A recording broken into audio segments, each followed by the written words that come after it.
Close your eyes, breathe slowly.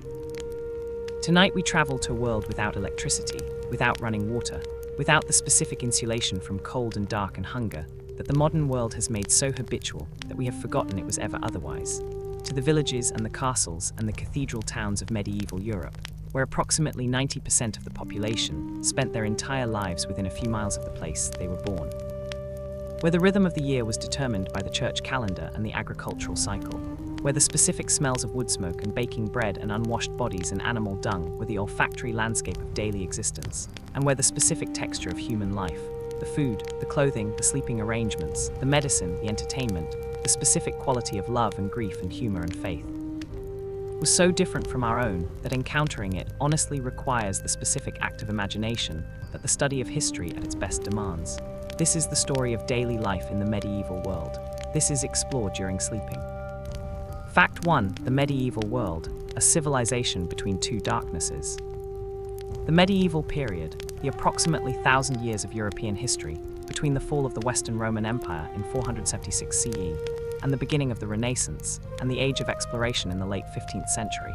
a period that subsequent generations have called the Middle Ages in the specific sense of the age between the classical civilization of Greece and Rome and the early modern civilization that succeeded it, was not, as the popular imagination has sometimes suggested, a dark interlude between two periods of enlightenment, 1,000 years of barbarism and superstition in which the achievements of the ancient world were forgotten and the achievements of the modern world not yet invented. It was instead a civilization of genuine complexity and genuine achievement, whose specific character, the cathedral, the university, the common law, the agricultural innovations that allowed Europe's population to grow, the specific social institutions of feudalism and chivalry, and the parish church and the guild, was the product of the specific historical conditions of a post-Roman world attempting to organize itself in the absence of the imperial administrative framework that had previously held the Mediterranean world together, and whose specific achievements in theology, in architecture, in philosophy, in vernacular literature, and in the practical organization of agricultural and urban life were the foundation on which the Renaissance and the subsequent development of Western civilization were built. The specific daily experience of the men and women who lived in this world, who were born and died in villages that had changed little in living memory, who understood the universe through the specific lens of Christian theology, who organized their labor according to the specific demands of the agricultural calendar, and whose specific relationship to the physical world, to cold, to hunger, to disease, to the specific quality of firelight and the specific weight of hand-hewn tools, was so directly embodied and so physically immediate that recovering it requires a specific act of imaginative humility on the part of people whose relationship to those same physical realities has been almost entirely mediated by technology. 100 facts about daily life in the medieval world cannot fully recover that experience. But they can bring us closer to it than the popular image of a uniformly grim and violent age allows, closer to the specific warmth of the medieval village's communal life, the specific beauty of the cathedral's stained glass, the specific humor of the tavern, and the specific faith that gave the specific suffering of medieval life a framework of meaning whose particular character shaped everything about the way it was endured. Fact 2. The peasant's world, life bound to the land. The peasants who formed approximately 90% of the population of medieval Europe, the villeins and serfs and free tenants who worked the agricultural land of the manorial system, whose specific labor produced the food that sustained the entire social edifice of the medieval world from the humblest villager to the greatest king, and whose specific lives were shaped by the specific demands of a subsistence agricultural economy, whose fundamental challenge was the production of sufficient food to sustain life through the winter that followed every harvest, inhabited a world whose physical horizons were almost incomprehensibly narrow by modern standards, whose specific social world was bounded by the village and the parish church and the seasonal market of the nearest town, and whose specific relationship to the land they worked was the most intimate and the most consequential relationship of their entire existence. The typical medieval peasant lived in a village of between 15 and 50 households, worked strips of land in the common fields that surrounded the village according to a system of open field agriculture that organized the collective agricultural labor of the entire community, attended the parish church, whose physical building was the most substantial and the most socially central structure in the village landscape, and spent the days between the great agricultural festivals of ploughing, planting, and harvest in the specific physical labor of cultivation, whose demands varied with the season but never entirely ceased. The physical world of the peasant was organized around a series of fundamental agricultural tasks: plowing in autumn and spring, sowing the winter wheat and the spring oats and barley, weeding and tending through the growing season, haymaking in July, the harvest in August and September, threshing the grain through the autumn months, that structured not only the specific labor of individual days, but the emotional rhythm of the entire year. The cycle of exhaustion and abundance and scarcity and hope that repeated with the specific reliability of the seasons, and whose specific quality, the particular anxiety of a late frost in May, the particular joy of a full harvest in a good year, was the emotional texture of a life whose most fundamental question was always whether there would be enough to eat. Fact 3. The medieval village, a world unto itself. Medieval village, the specific physical and social unit that was the primary world of the overwhelming majority of medieval people, whose arrangement of houses and fields and common land and parish church around the specific geography of a particular landscape constituted the entire known world for many of its inhabitants, and whose specific social life, the shared labor of the harvest, the communal grazing of the common pasture, the gossip of the well, the argument about the field boundary, the specific warmth of the village feast on a saint's day, was simultaneously a world of remarkable social intimacy and a world of specific social constraint, whose specific pressures on individual behavior were as powerful as any formal legal system. Was the foundational institution of medieval European civilization, in the sense that it was the institution that organized the daily lives of the greatest number of people, and that produced the agricultural surplus on which every other institution of the medieval world depended. The physical layout of the typical English village, whose specific form is better documented than many of its continental equivalents, consisted of a cluster of houses and their associated gardens and outbuildings arranged along one or two main tracks, surrounded by the open arable fields divided into strips allocated among the village households, with common pasture for the livestock on the land unsuitable for cultivation, and woodland beyond providing fuel, timber, and pannage for the pigs whose autumn fattening on fallen mast was an essential element of the subsistence economy. The village church, typically the oldest and most substantial building in the settlement, its stone construction contrasting with the timber and wattle and daub of the domestic buildings surrounding it, served not only as the place of religious worship and the center of the liturgical calendar that organized the village's year, but as the specific social space in which the community's most important collective events, baptisms, marriages, funerals, the celebration of the major religious festivals, took place. And as the physical symbol of the community's identity and its connection to the eternal order within which the specific hardships of medieval village life were understood to have their meaning. Fact 4. The medieval house, shelter against the cold. The houses in which the majority of medieval people lived, the specific physical structures of timber, wattle, daub, and thatch, whose particular combination of organic materials and vernacular building techniques produced the characteristic domestic landscape of the medieval European countryside, were, by the standards of even the most modest modern housing, extremely basic in their physical amenities and extremely demanding of the specific adaptations that their inhabitants developed to manage the specific challenges of cold, damp, smoke, and limited light that their construction could not fully exclude. The typical English peasant house of the 11th to 13th centuries was a single-room structure of approximately 30 to 40 square meters, a longhouse in many regions, in which the family's livestock were housed at one end and the family's living space at the other. Separated by a low partition whose specific inadequacy to contain the smell and the warmth of the animals, it nominally separated from the human space, was compensated by the specific contribution that the animal's body heat made to the ambient temperature of the dwelling in winter. The walls were constructed of timber framing infilled with wattle, interwoven branches plastered with daub, a mixture of clay, dung, and straw whose specific insulating properties were adequate for the climate of lowland England if maintained, but whose susceptibility to damp and vermin required constant attention. The roof was thatched with straw or reeds, whose specific ability to shed rain and snow was reliable when fresh, but deteriorated within years, to a condition in which the roof became the primary habitat of the insects, rodents, and birds, whose company was an unavoidable feature of domestic life. There was no chimney. The hearth was on the floor at the center of the living space, and the smoke found its way out through a hole in the roof or through the gaps in the thatch, filling the room with the specific grey haze whose irritating qualities were the price of the warmth and the cooked food that the hearth provided. Windows were small, few, and unglazed, covered in winter with wooden shutters or oiled linen or animal bladder that admitted some light while excluding some of the cold, but never both completely. The specific experience of a medieval winter inside such a house, the combination of the fire's warmth, the animal's smell, the smoke's eye-watering presence, and the complete darkness beyond the fire's immediate light, is one of the most difficult dimensions of medieval daily life for a modern imagination to fully inhabit.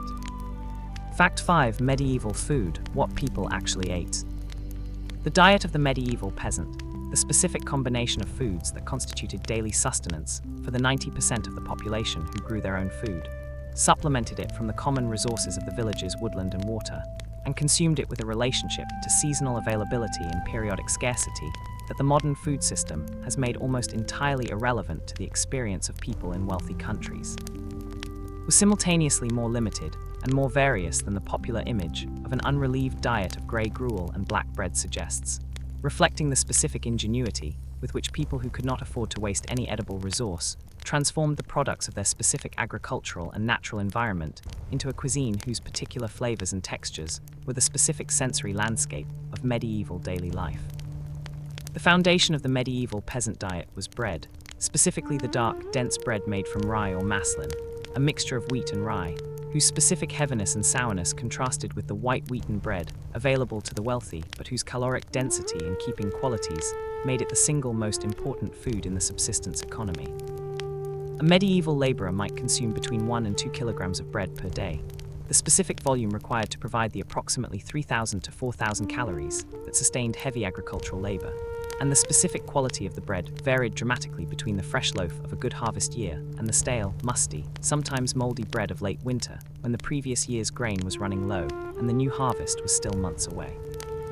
The bread was supplemented by pottage, the specific dish of boiled vegetables, legumes, and occasional scraps of meat or fat that was the other foundation of the medieval diet, made in the single pot that hung over the hearth and whose contents varied with the season, the garden's current production, and the family's specific resources. Peas and beans, leeks and onions, cabbage and turnips, with wild herbs gathered from the hedgerows and woodland edges, formed the specific vegetable world of the medieval diet, combined with the dried legumes whose keeping qualities made them the essential protein source of the winter months. Fact 6. The medieval church, the center of everything. The Roman Catholic Church, the institution that in the medieval period provided not merely the spiritual framework within which medieval people understood their lives and deaths, but the specific calendar that organized their year, the specific ritual that marked the transitions of their individual lives from birth through marriage to death,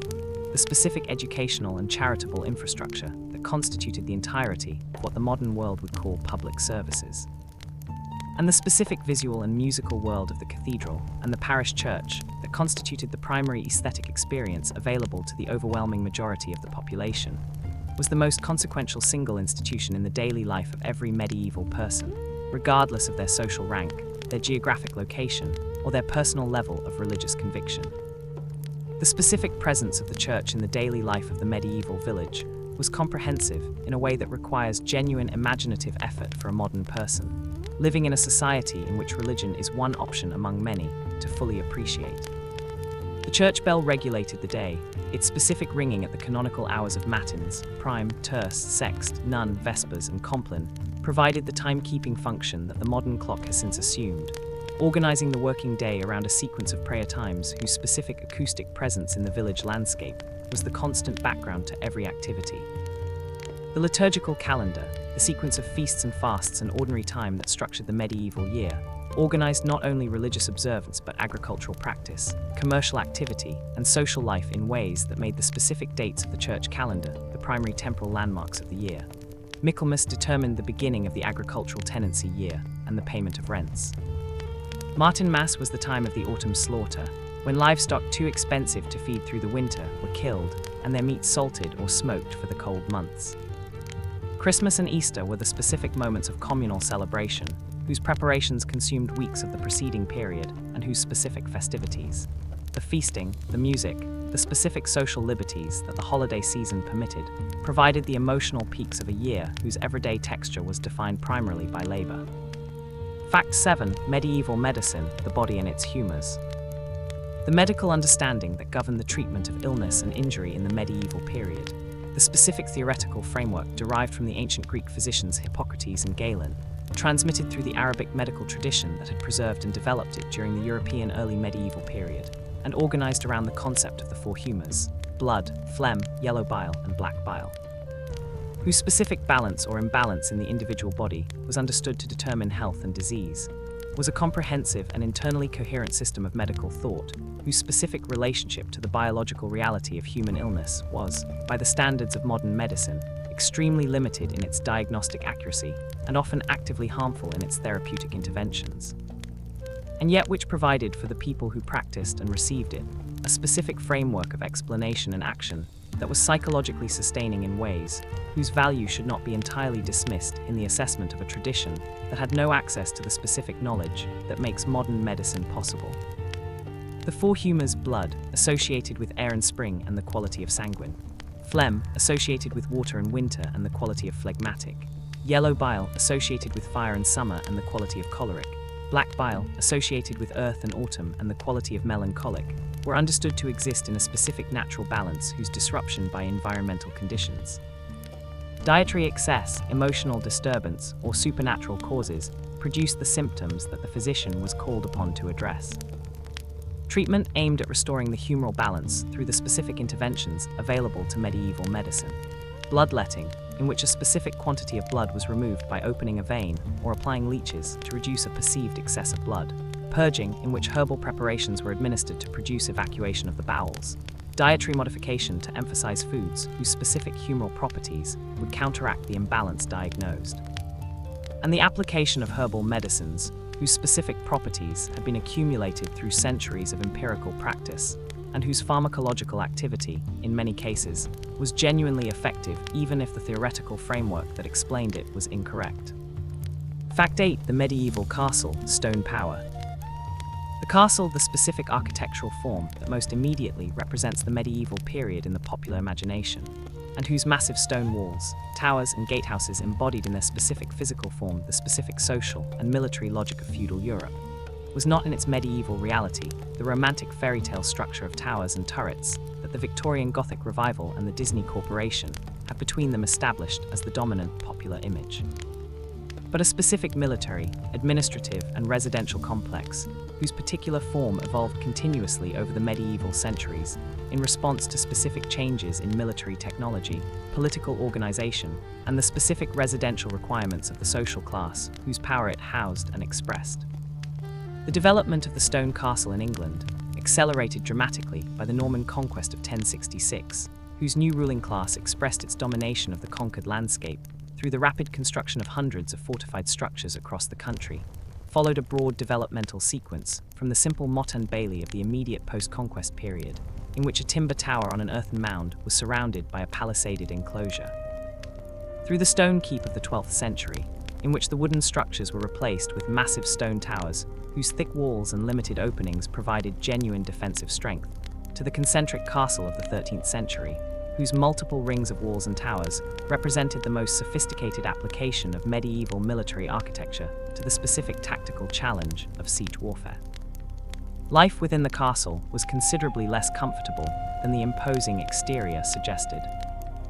The stone walls that provided military security also provided cold. The massive masonry absorbed and retained the winter cold in ways that the limited heating provided by fireplaces in individual chambers could never fully overcome. And the specific experience of inhabiting a stone castle in a northern European winter was one of damp, cold, limited light, and the specific smell of the rushes strewn on the stone floors, which served to insulate the feet from the cold stone and to absorb the liquid waste of the castle's inhabitants and their dogs. Fact 9. The medieval knight, the reality behind the romance. The medieval knight, the armored mounted warrior, whose specific combination of military capability, social status, and chivalric ideology made him the defining figure of the medieval military and social imagination, the subject of the vernacular literature of courtly love and chivalric romance that constituted the primary popular literary culture of the aristocratic class, and the specific embodiment of the military and social values that the ruling class of feudal Europe understood itself to represent,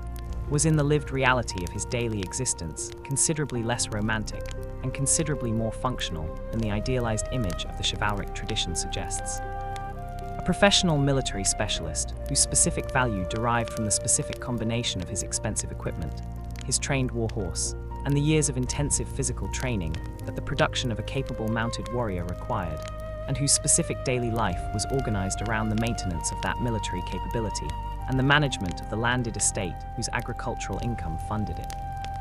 The specific equipment of a fully armed knight in the 13th century, the mail hauberk, the padded gambeson worn beneath it, the iron helmet, the shield, the sword, the lance, and the destrier, the large and specially trained warhorse on whose specific qualities much of the knight's military effectiveness depended, represented a capital investment equivalent to several years of a peasant family's entire agricultural output, and its maintenance, the polishing of the mail to prevent rust. The care of the horse, the sharpening and repair of the weapons, consumed a significant portion of the knight's and his household's daily labor. The training that produced a competent knight began in childhood. The 7-year-old boy sent to another lord's household as a page began the specific physical and social education that would eventually produce, through the intermediate stage of squire, the fully equipped and trained knight who could be expected to function effectively in the specific brutal chaos of medieval mounted warfare. The specific reality of that warfare, the noise, the weight of the armor in the heat of an August battle, the specific danger of being unhorsed and trampled, the specific horror of wounds whose treatment was as dangerous as the injury, was very far from the tournament's controlled violence and the romance's glamorized narrative. Fact 10: Daily life at 10, the shape of the medieval world.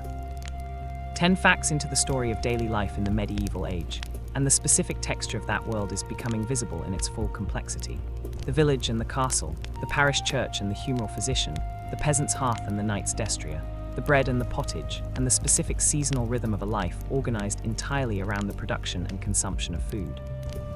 Before we continue into the deeper story, the market town and the monastery, the craftsman's guild and the merchant's network, the specific experiences of medieval women and children, the particular world of medieval entertainment and education and death, it is worth pausing to register what makes the study of medieval daily life genuinely extraordinary. The medieval world was not a simplified version of the modern world, waiting for the specific inventions and discoveries that would make it more like us. It was a fully developed human civilization whose specific solutions to the fundamental challenges of human existence, how to organize agricultural production, how to transmit knowledge, how to manage the dying, how to celebrate the living, how to make sense of suffering, were coherent and complete within their own terms, even when those terms were entirely different from our own. The people who lived in this world were not primitive versions of modern people. They were fully formed human beings whose specific formation, whose specific relationship to cold and dark and faith and community, produced the particular kind of person that the medieval world required and the particular kind of culture that those people created. 90 facts remain. They will carry us through the full range of medieval daily experience, from the tavern to the scriptorium, from the market cross to the pilgrim road, from the specific smells of the tanning yard to the specific beauty of the illuminated manuscript. This is explored during sleeping. Fact 11: Medieval sleep, a different relationship with the night. The specific way in which medieval people slept, the particular organization of the night's rest, the specific attitudes toward darkness and dreams, and the particular social arrangements of sleeping that the medieval household required, was one of the most fundamental differences between medieval daily life and the modern experience, and one of the most revealing windows into the specific character of a world in which artificial light was expensive, scarce, and fundamentally inadequate to the challenge of making the night safe and useful. Medieval people in Northern Europe, where the winter nights stretched to 16 hours and more, did not sleep in a single consolidated block, as modern people in industrialized societies typically do. Instead, the evidence of medieval medical texts, literary sources, and the recorded observations of writers who described their contemporaries' sleep habits consistently suggests that the standard pattern of medieval sleep was biphasic, organized into 2 distinct periods of sleep, separated by an interval of wakefulness lasting approximately 1 to 2 hours. Known as the watch or the first waking. The first sleep began at nightfall or shortly after, lasting approximately 4 hours. The waking period that followed was used for prayer, for conversation, for sexual intimacy, for attending to practical matters that the darkness made impossible during working hours, and for reflection on the dreams of the first sleep, which medieval people understood as potentially significant communications from God or as diagnostic indicators of physical health. The second sleep then lasted until dawn. This specific biphasic pattern, whose existence was proposed by the historian Roger Eckertz in his 2005 book At Day's Close, and has since been supported by a substantial body of historical evidence, appears to have been the normal sleep pattern for most of human history in temperate regions, where the winter night significantly exceeded the biological sleep requirement. And it was disrupted only by the artificial extension of the working day, that gas lighting and subsequently electric lighting made possible in the industrial period. The specific experience of the waking interval, lying in the darkness of the medieval house, hearing the breathing of the family and the animals, feeling the weight of the straw-stuffed mattress, and the specific warmth of the shared bed, whose communal sleeping arrangements were entirely normal in a world where bedding was expensive and heating inadequate, was one of the most intimate and most psychologically significant experiences of medieval daily life. A space between two sleeps in which the specific quality of medieval interiority, the prayer, the reflection, the dream interpretation, was most directly accessible. Fact 12. The medieval market town, commerce and community. Medieval market town, the specific urban settlement, typically of between 1 and 5,000 inhabitants, that served as the commercial, administrative, and social center for the agricultural hinterland surrounding it, where the peasants of the surrounding villages brought their surplus produce to sell on the weekly market day and purchased the manufactured goods that the specialized craftsmen of the town produced, where the lord's bailiff collected rents and the itinerant judge held his periodic sessions, and where the specific energy of commercial exchange, social mixing, and information circulation created an urban culture qualitatively different from the enclosed world of the village, was the specific institution through which the majority of medieval people experienced the wider world beyond their immediate locality, and whose specific market cross and guild hall and parish church organized the particular social geography of a space whose weekly market was the primary engine of the regional economy. The establishment of a market town required a royal or lordly charter, the specific legal authorization to hold a weekly market, and an annual fair that translated the geographical advantages of a particular location into the legal permission, without which the market's operation could not be guaranteed against disruption by rival markets or competing lords. The weekly market typically occupied the main street or the marketplace, the specific open space at the center of the town, whose permanent booths and temporary stalls were occupied on market day by the sellers of grain, livestock, cloth, leather goods, pottery, and every other commodity that the regional economy produced and required. The specific sensory experience of the medieval market, the noise of the livestock being sold in the beast market, the smell of the fish on the fishmongers' stalls, the color of the cloth merchants' displays, the specific babel of voices conducting transactions in the particular dialect of the region, was the most concentrated and most socially various experience available to most medieval people. The specific occasion on which the relative social isolation of the village was replaced by the crowded, noisy, commercially energized world of the town, whose particular vitality was both attractive and, to those unaccustomed to it, somewhat alarming. Fact 13. The medieval monastery, islands of learning. The medieval monastery, the specific institutional form of the religious life, whose central function was the performance of the divine office, the daily round of 8 services from matins in the small hours to compline at nightfall, whose continuous repetition constituted the primary purpose of the monastic community, and whose secondary functions included the preservation and transmission of knowledge, the provision of hospitality to travelers and the poor, the management of agricultural estates of considerable size and sophistication, and the specific cultural production, illuminated manuscripts, carved stonework, stained glass musical composition, whose quality has made the medieval monastery one of the most consequential cultural institutions in the history of Western civilization, was for much of the medieval period the primary center of literacy, learning, and cultural preservation in a world whose secular educational infrastructure was extremely limited.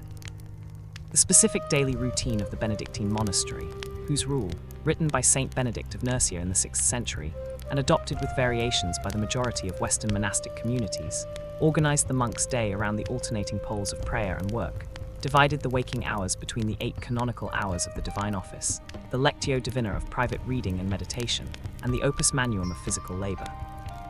whose specific tasks ranged from agricultural work on the monastery's extensive estates to the copying and illuminating of manuscripts in the scriptorium, whose particular products were among the most precious objects in the medieval world. The scriptorium, the specific room or area in which the monastery's books were copied, decorated, and bound, was the primary instrument of textual preservation in the early medieval period, the specific institution through which the works of classical antiquity that survived the collapse of the Roman world were maintained in a state of legibility across the centuries of political instability that might otherwise have consumed them entirely. The specific physical labor of manuscript production, the preparation of the parchment from animal skins, the grinding of pigments for the illuminator's colors, the cutting of quill pens, the hours of intense concentration required to copy a text accurately in the poor light of the northern scriptorium, was work of genuine difficulty and genuine skill, whose products were objects of extraordinary beauty. Fact 14. Medieval women lives between constraint and agency. The lives of medieval women, the specific experience of the approximately half of the medieval population whose gender determined their legal status, their social role, their access to property, their educational opportunities, and their range of available activities in ways that were simultaneously more constraining and more varied than the single image of the passive, subordinated medieval woman that popular culture has sometimes suggested, were shaped by a specific intersection of religious ideology, legal framework, economic reality, and individual personality, whose particular combination produced lives of remarkable variety within the specific constraints that the medieval social order imposed. The specific legal position of women in medieval Europe varied significantly between different legal systems, different social ranks, and different periods of the medieval centuries, but was in general organized around the principle of coverture, the specific legal doctrine by which a married woman's legal identity was subsumed in that of her husband, who controlled her property, represented her in legal proceedings, and was responsible for her debts and her conduct. In practice, the specific application of this principle was considerably more varied than the formal doctrine suggested. Noble women managed estates in their husband's absence, conducted diplomatic correspondence, arranged the marriages of their children, and in several celebrated cases, exercised what was effectively independent political power. Merchant women operated businesses, maintained accounts, and participated in the specific commercial culture of the medieval town in ways that the formal legal framework did not anticipate. And peasant women contributed to agricultural labor, managed the domestic economy of the household, and exercised within the specific social world of the village a practical authority whose particular character was not captured by any formal legal category. The specific world of women's work, the spinning and weaving, the brewing, the dairying, the herb garden and its medical applications,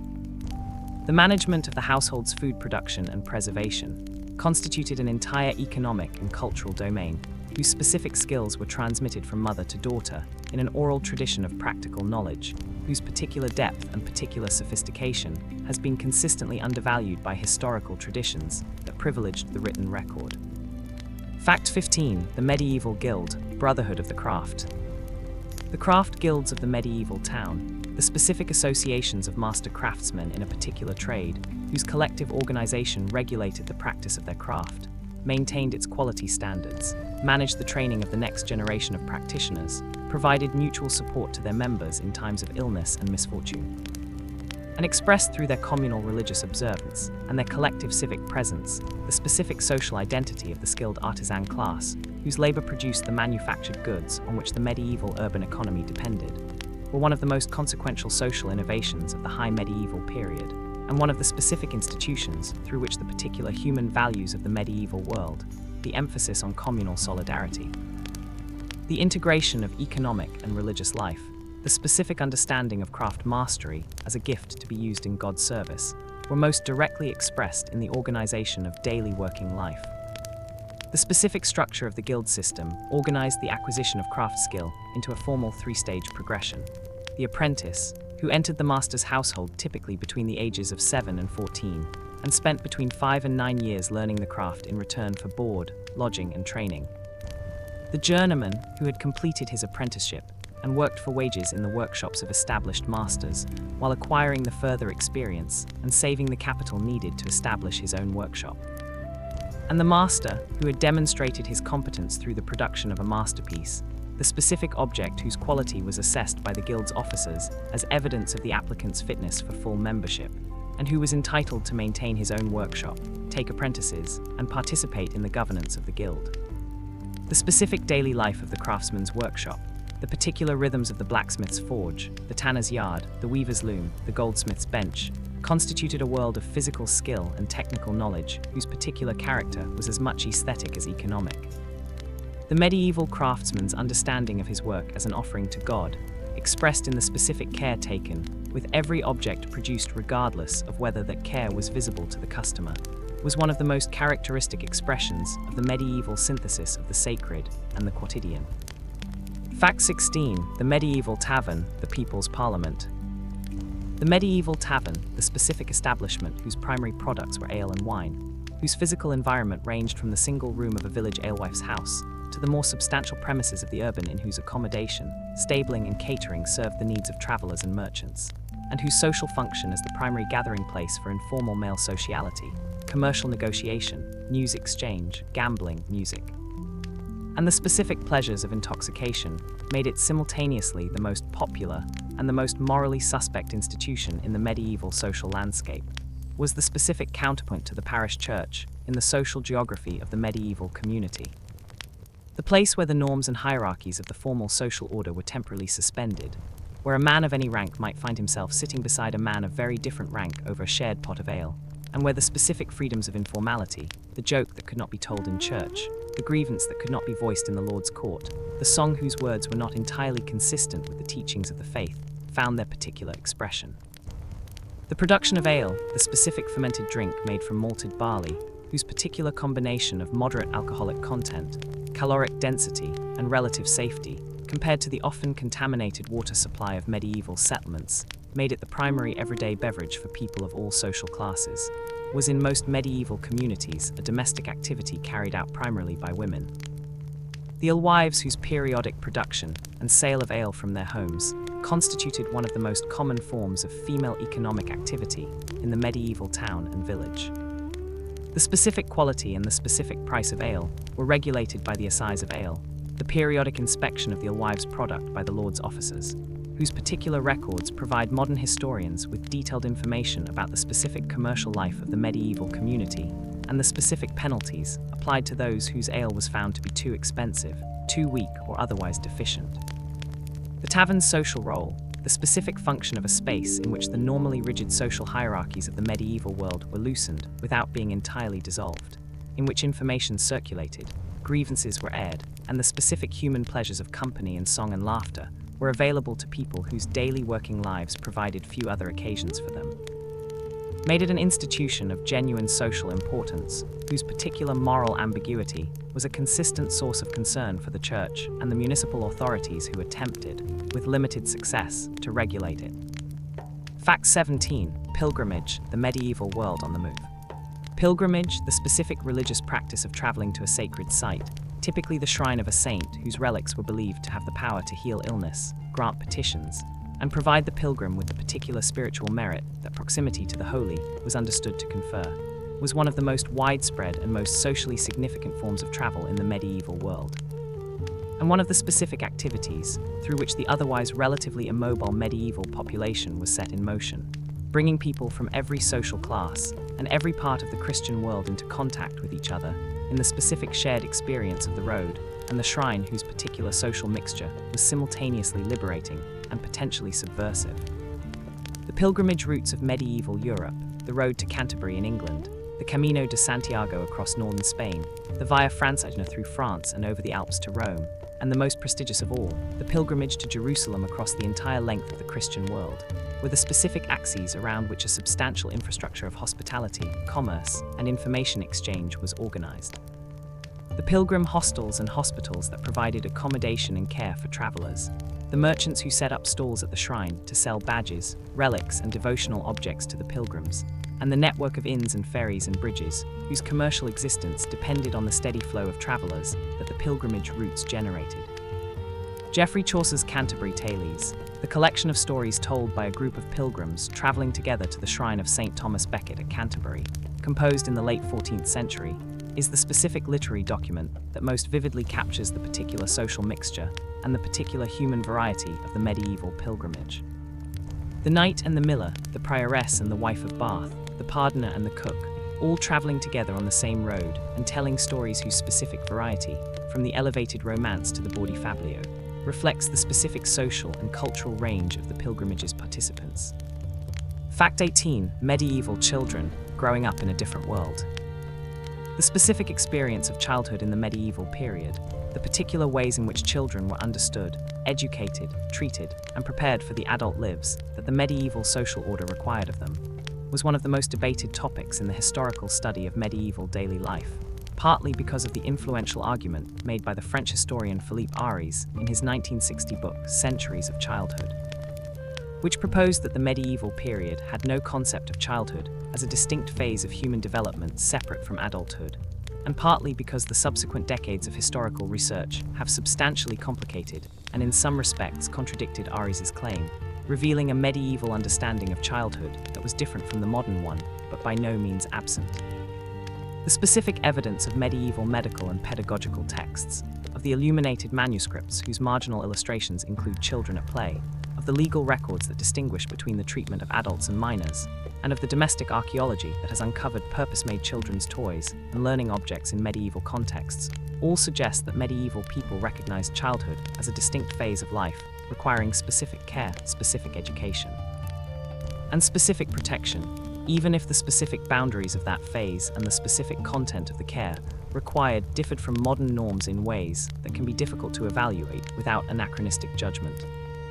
Children in the medieval village began to contribute to household labor from approximately the age of 5 or 6, herding geese and pigs, gathering wood, scaring birds from the crops, in a progressive integration into adult productive life that reflected both the specific economic necessity of the peasant household and the particular pedagogical assumption that children learned by doing alongside adults rather than by formal instruction in a specifically designated educational space.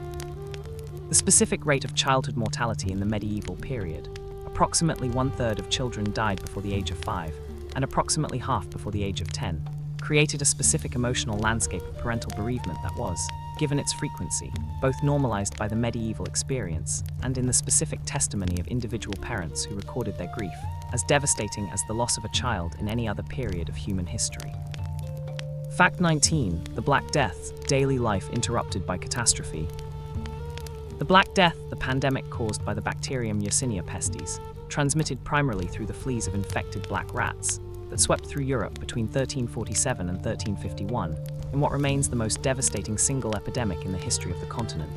killing approximately 30 to 60% of the European population in the space of 5 years, and producing demographic, social, economic, and psychological consequences whose particular character shaped the remaining century and a half of the medieval period, in ways that make the Black Death the single most consequential event in the history of medieval daily life, was experienced by those who lived through it as an incomprehensible catastrophe whose specific speed and specific selectivity. It seemed to kill indiscriminately, sparing no class, no profession, no religious vocation. Challenged every available framework of explanation and every established social norm in ways whose particular cultural consequences the medieval world took decades to absorb.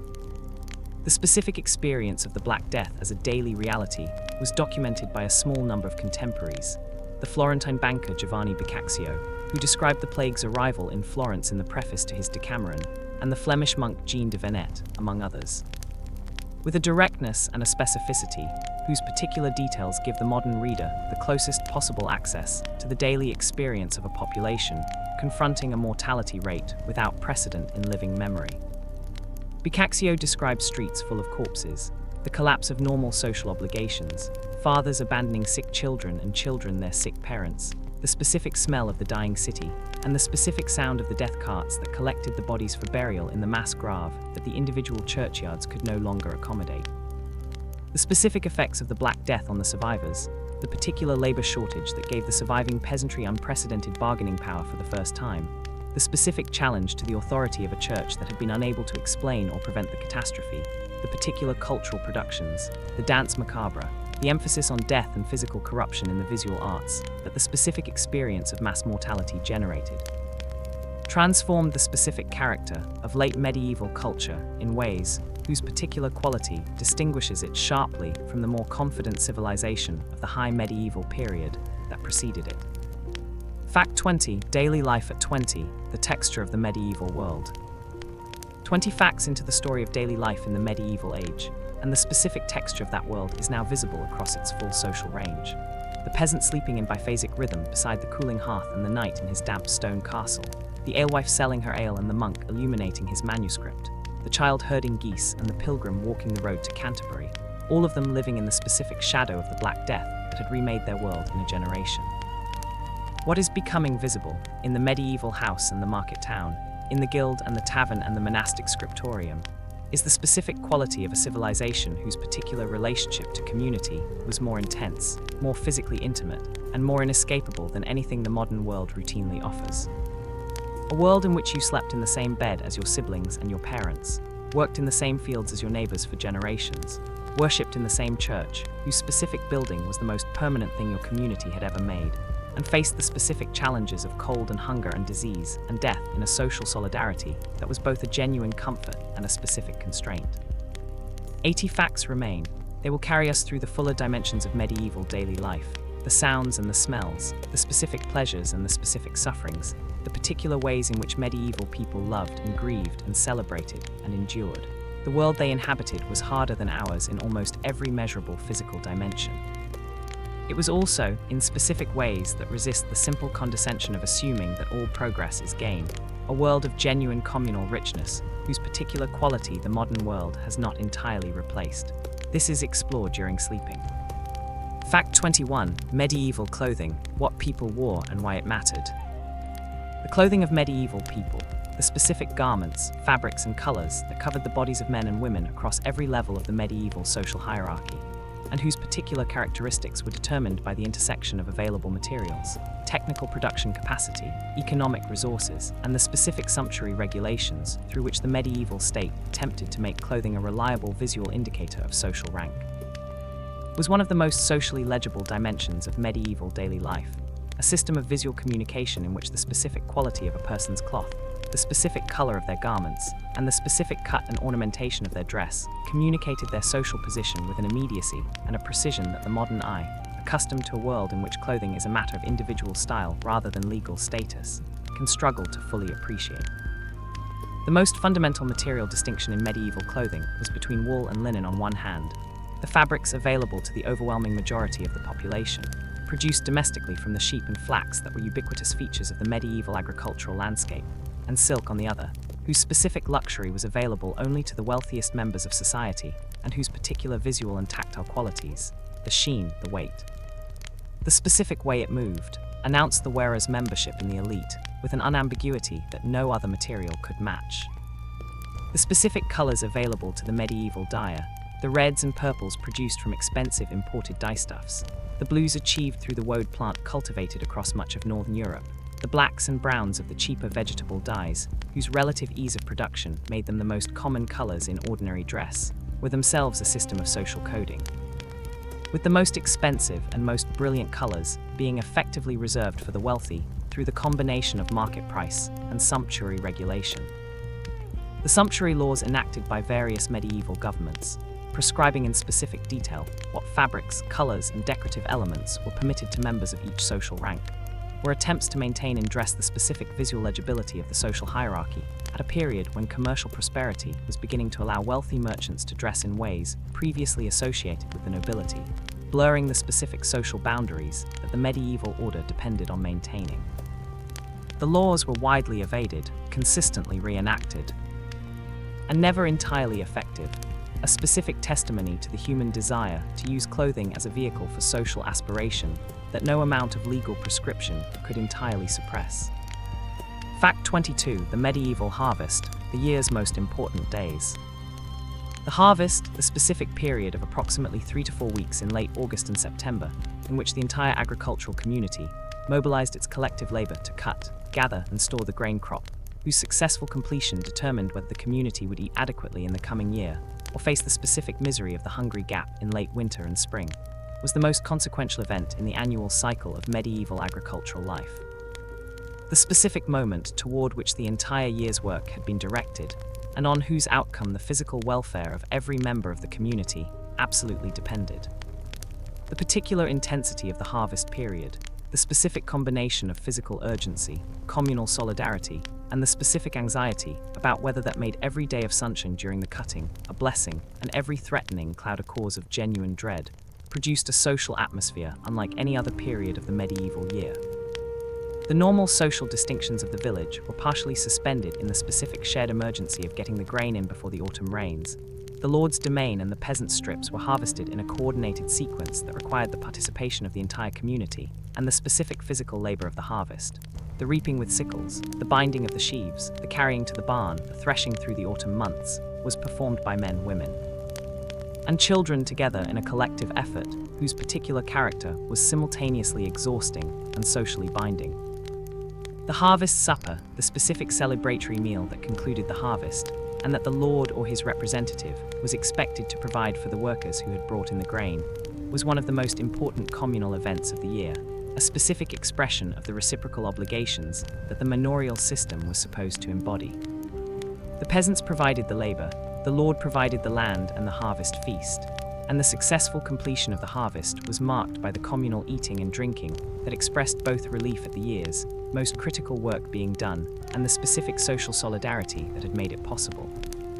The specific foods of the harvest supper, bread and ale, roasted meat if the harvest had been good, pottage thickened with the new grain, were the particular tastes of a civilization's annual reprieve from the specific fear of hunger. Fact 23. Medieval music, sound in the sacred and the secular. The musical culture of the medieval period, the specific sounds that filled the cathedral and the tavern, the tournament and the village green, the monastic choir and the traveling minstrel's performance, was one of the most pervasive and most socially varied dimensions of medieval daily life, a cultural practice that encompassed everything from the soaring polyphony of the cathedral's trained choristers to the specific rhythmic simplicity of the work songs that accompanied agricultural labor, and whose particular character, the specific relationship between sacred and secular music, between the formal compositional tradition of the church and the oral folk tradition of the village, constituted a sonic world whose particular richness is only partially recoverable from the specific limitations of medieval musical notation. The sacred music of the medieval church, the Gregorian chant whose particular monophonic plain chant constituted the primary musical tradition of the early medieval liturgy, and the polyphonic compositions of the Ars Antiqua and Ars Nova traditions that developed from the 12th century onward in the specific environment of the great cathedrals, whose acoustic properties shaped the particular sound that composers were writing from, was the most formally developed and the most extensively documented of medieval musical traditions, preserved in the specific notation systems that medieval musicians developed to communicate pitch and rhythm across time and space in ways that the purely oral transmission of folk music could not achieve. The secular musical tradition, the troubadours of southern France whose courtly love songs established the particular aesthetic of romantic longing that the chivalric tradition required, the trouvers of northern France whose vernacular compositions brought the same tradition to the French-speaking nobility, the minnesingers of the German lands whose specific musical elaboration of the courtly love theme produced some of the most formally sophisticated secular music of the medieval period, constituted a parallel musical world whose particular relationship to the sacred tradition was one of mutual influence and specific tension. The music that most medieval people actually heard most of the time, the dance music of the village celebration, the work songs of the harvest field, the specific entertainment of the traveling jongleur whose repertoire encompassed juggling, acrobatics, storytelling and music in a single performance, was largely unnotated and has survived only in fragments, leaving the acoustic world of medieval daily life partially irrecoverable. Fact 24. The medieval kitchen, cooking without technology. The medieval kitchen, the specific physical space, and the specific practices of food preparation that transformed the raw materials of the medieval diet into the cooked food that was simultaneously a daily necessity, and in the great households of the nobility, an elaborate expression of social status and culinary sophistication, was a world of fire, smell, and physical labor whose particular character has been substantially recovered by the historians and food archaeologists who have studied the recipe collections, household accounts, and archaeological evidence that document the specific practices of medieval food production at every level of the social hierarchy. The peasants' cooking technology was essentially the single iron pot suspended over the hearth, in which virtually all the family's food was prepared. The pottage that was the daily staple was made in this pot. The occasional piece of meat was boiled in this pot, and the specific technique of one-pot cooking that this constraint required, the long, slow simmering of whatever combination of vegetables, legumes, and scraps of meat or fat were available, produced a cuisine of genuine flavor within its specific limitations. The particular combination of dried peas and onions and herbs from the garden whose slow cooking in the pot filled the medieval house with one of its most characteristic smells. The kitchens of the great medieval households, the royal palaces and the baronial castles whose catering operations were enterprises of genuine industrial scale, producing meals for hundreds of people on a daily basis, were the specific environments of the medieval culinary tradition at its most developed and most socially visible. The household accounts and recipe collections that document this tradition, the form of curry, compiled by the master cooks of King Richard II of England in approximately 1390, contains approximately 200 recipes whose particular complexity and specific use of spices and exotic ingredients reflects the particular aesthetic of elite medieval cooking, reveal a culinary culture of genuine sophistication whose specific flavors, the combination of sweet and savory. The extensive use of spices, the particular richness of sauces thickened with almonds and bread, were very different from modern tastes, but whose internal logic was entirely coherent, and whose specific achievement was the consistent production of elaborate and visually impressive food, from ingredients whose particular combination of the expensive imported and the locally grown expressed the specific social ambitions of the households they served. Fact 25. Medieval hygiene, cleaner than you think. The popular image of the medieval period as a time of universal filth and complete indifference to personal hygiene, the specific cultural assumption that medieval people never washed, that bathing was considered dangerous, and that the general level of bodily cleanliness was incompatible with the basic standards of civilized life, is one of the most comprehensively incorrect stereotypes in the entire popular imagination of the medieval world, and one whose correction requires engaging with the specific evidence of the historical record, which reveals a medieval population that had clear expectations of personal cleanliness, maintained specific practices of washing and grooming, and invested in bathing establishments, the public baths or stews that were a feature of virtually every medieval town of any size, whose popularity suggests a genuine social value placed on cleanliness that the popular image entirely fails to represent. The specific evidence for medieval bathing practices is substantial and consistent. The household accounts of medieval aristocratic families document the regular preparation of baths. The medical literature of the period consistently recommends bathing as a component of health maintenance. The specific facilities for bathing, the wooden tubs, the heated water, the specific herbs and aromatics added to the water for their medical and aesthetic properties, are documented in the inventories of both noble and prosperous burgher households. The public bathhouses that were a feature of medieval urban life, the stews of London, the baths of Paris, the bagni of the Italian cities, were popular social institutions that served not only the specific function of providing bathing facilities to the urban population who lacked private bathing arrangements, but the broader social functions of relaxation, sociability, and in some cases, the commercial sexual services whose association with bathhouses was a consistent source of moral concern for the church and the municipal authorities. The specific distinction between the medieval attitude to bathing and the modern one is not one of absence versus presence, but of frequency and method. Medieval bathing was less frequent than modern showering, not from indifference to cleanliness, but from the specific practical constraints of heating water without modern technology, and the specific forms of grooming that substituted for full bathing in the interim, the daily washing of hands and face, the regular changing of linen undergarments, the specific dental hygiene of chewing on aromatic herbs and cleaning the teeth with sticks, were genuine hygiene practices whose particular effectiveness was limited, but whose intention was entirely consistent with the value placed on cleanliness. Fact 26. The medieval university, the birth of academic life. The medieval university, the specific institution that emerged in Western Europe between the 11th and 13th centuries, beginning with the cathedral schools of Bologna and Paris that attracted students from across the Christian world to study theology, law, and medicine under the masters who had accumulated particular reputations for learning, and developing over the following centuries into the formal corporate institutions of Bologna, Paris, Oxford, Cambridge, and the dozens of other studium generale whose particular combination of institutional permanence, formal degree structures, and corporate legal status constituted a genuinely new form of educational organization whose particular legacy has been the dominant form of higher education in the Western world for 800 years, was one of the most consequential innovations of the high medieval period, and one of the specific institutions through which the particular intellectual ambitions of medieval civilization were most directly expressed and most durably embodied. The specific character of medieval university education, organized around the formal curriculum of the 7 liberal arts, divided into the trivium of grammar, rhetoric, and logic, and the quadrivium of arithmetic, geometry, music, and astronomy, and progressing through the degrees of bachelor and master to the doctorate whose particular achievement required years of study, and a formal disputation before the assembled masters of the university. Produced a specific type of educated person whose particular formation was simultaneously very different from the modern university graduate, and recognizably the ancestor of the academic tradition that the modern university continues. The specific social world of the medieval university, the student lodging houses crammed with young men from every part of the Christian world, the taverns frequented by students and masters alike, the specific tensions between the university's corporate self-governance and the authority of the bishop or the municipal government of the city that housed it,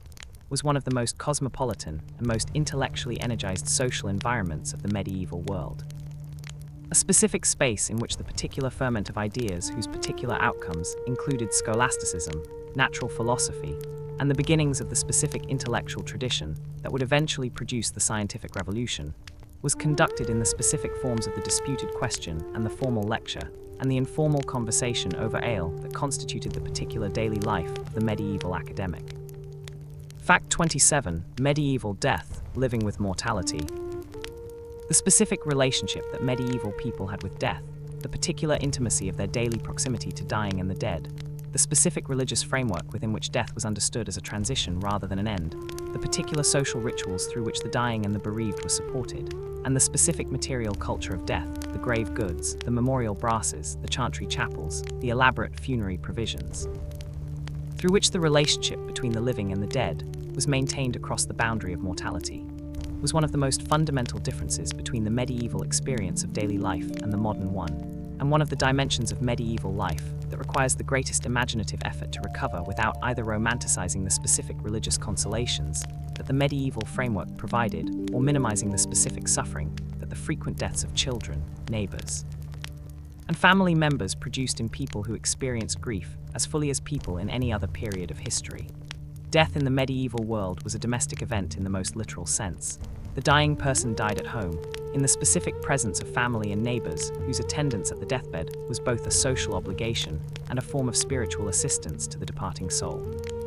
The specific ritual of the deathbed, the calling of the parish priest to administer the last rites, the particular prayers for the dying, the specific moment of death whose recognition was followed by the opening of a window to allow the soul's departure, the washing and laying out of the body in the specific procedures of preparation for burial, was familiar to every medieval adult as a participant rather than merely as a witness. Because the frequency of death in a world without modern medicine meant that most adults had attended multiple deathbeds before reaching middle age. The specific theological framework that the medieval church provided for the experience of death, the particular doctrines of purgatory, of prayers for the dead, of the chantry foundations whose endowed masses were intended to shorten the time of purgatorial suffering for wealthy founders, gave the medieval relationship with death a specific quality of ongoing obligation that the modern secular experience of bereavement does not replicate.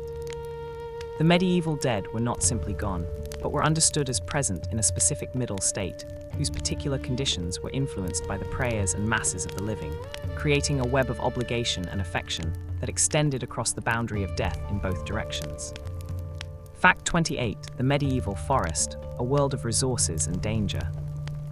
The forest, the specific natural environment that covered approximately 1/3 of medieval Europe, and whose particular combination of resources and dangers, of regulated use and prohibited access, of practical utility and symbolic resonance, made it one of the most consequential dimensions of the medieval landscape, and one of the most revealing windows into the specific social organization of the medieval world's relationship to the natural environment.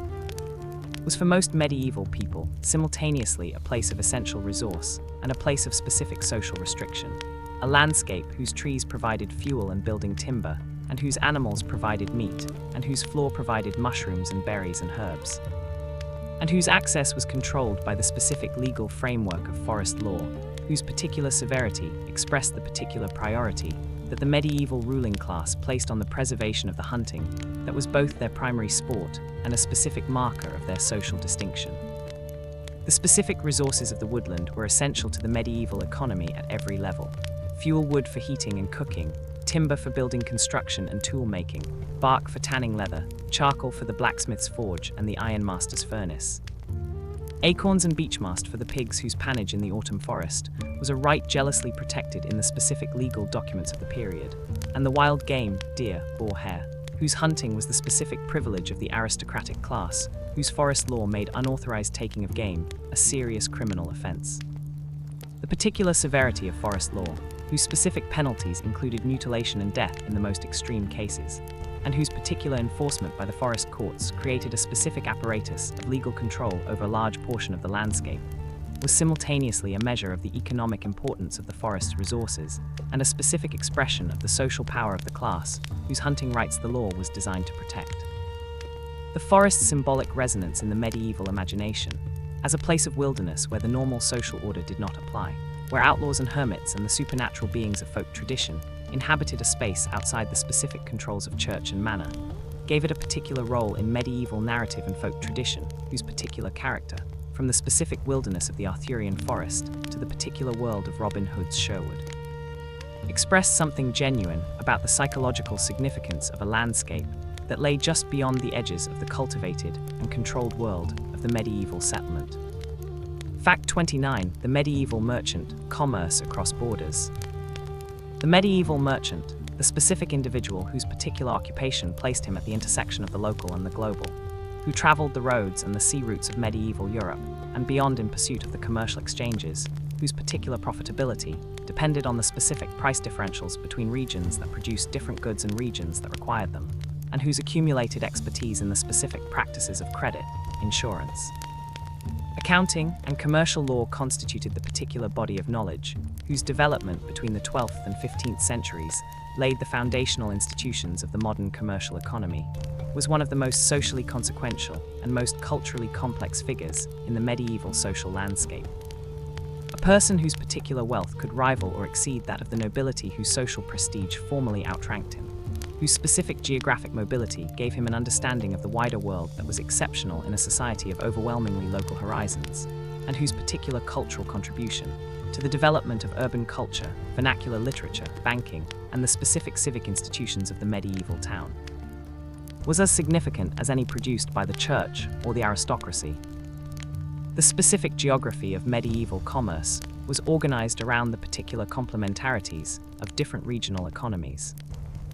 The wool and cloth of England and Flanders, the spices and silks of the Levant and the Far East, the timber and furs of the Baltic, the wine of Bordeaux and the Rhine, the iron of Sweden, the grain of the Danube Basin, all of these moved along the specific trade routes whose particular development between the 12th and 15th centuries created the integrated European economy, whose specific character was the commercial foundation of the Renaissance.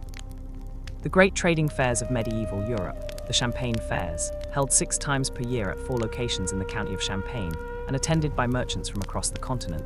the Hanseatic League's trading network that connected the Baltic ports, and the specific commercial world of the Italian city-states whose merchants pioneered the particular financial innovations, double-entry bookkeeping, bills of exchange, marine insurance,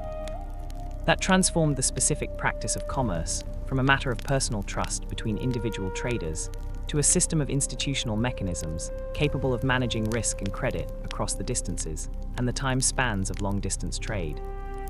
with the specific engines of a commercial revolution whose particular achievements were as consequential for the subsequent development of Western civilization as the theological achievements of the universities or the architectural achievements of the cathedral builders. Fact 30. Daily life at 30. The medieval world and its depths. 30 facts into the story of daily life in the medieval age, and the specific depth and variety of the medieval world is fully visible. The harvest supper and the monastic scriptorium, the guildmaster's workshop and the merchant's counting house, the bathhouse and the university disputation, the harvest field in August and the deathbed in winter, the forest with its particular mixture of resource and restriction, and the tavern with its particular mixture of freedom and disrepute. The medieval world that is emerging from these facts is not the simple, dark, uniform age of popular imagination, but a civilization of genuine complexity whose particular achievements, the cathedral, the university, the common law, the commercial revolution, the specific social institutions of the parish and the guild, were built by the specific labor of specific human beings, whose daily lives combined the particular hardships of a world without modern technology, with the particular satisfactions of a world whose communal social life provided forms of solidarity and belonging that the modern world has not entirely replaced. What is most striking, 30 facts in, is the specific quality of the medieval world's relationship to limits. the limit of the agricultural year, the limit of the medical art, the limit of the village horizon, the limit of the candle's light and the fire's warmth. These limits were not experienced by medieval people as deprivations in the simple sense. They were the specific conditions of a world that had organized itself to function within them, and whose particular culture was shaped by that organization in ways whose specific character was not inferior to the modern world's response to different limits, but simply different. 70 facts remain. This is explored during sleeping. Fact 31. Medieval warfare, the reality behind the chivalry. The specific reality of medieval warfare, the particular character of the battles, sieges, raids, and campaigns that were the primary instrument of political contestation in a world whose specific legal and institutional framework for the resolution of disputes between the great was considerably less developed than the modern state's monopoly on legitimate violence, and whose particular human cost fell not only on the knights and soldiers who were its professional practitioners, but on the civilian populations of the regions through which armies moved, was one of the most consequential dimensions of medieval daily life for the populations who experienced it, and one whose particular character was considerably more brutal and considerably more economically destructive than the idealized image of chivalric combat between mounted knights suggests. The specific experience of medieval warfare for the ordinary civilian population was primarily the experience of the chevauchée, the deliberate destructive raid through enemy territory, burning crops and villages, killing livestock, and destroying the agricultural infrastructure on which the enemy's ability to support military operations depended, whose particular logic was simultaneously strategic, economic, and psychological. By destroying the productive capacity of the enemy's land, the raiding army denied him the resources to continue the war, while simultaneously demonstrating the incapacity of the enemy lord to protect his own people, which was understood as a specific challenge to the legitimacy of his lordship. The English campaigns of the 100 Years' War in France, whose specific devastation of the French countryside produced the particular social crisis of the 14th century, the specific combination of war and plague and famine, whose particular consequences transformed French society between 1337 and 1453, were the most extensively documented of the medieval chevauchée campaigns and provide the clearest evidence of warfare's specific impact on medieval daily life. The siege, the specific military operation, whose particular combination of engineering, patience, and systematic destruction of the food supply was the primary method for capturing fortified towns and castles, was in many respects more consequential for civilian populations than the pitched battle. Since the specific reduction of a siege by starvation typically consumed months, during which the civilian population within the walls experienced progressively worsening conditions, whose particular endpoint, the capitulation of a starving garrison, followed by pillage and sometimes massacre, was one of the most feared specific outcomes of the medieval military world. Facts 32. The medieval garden, beauty and utility combined.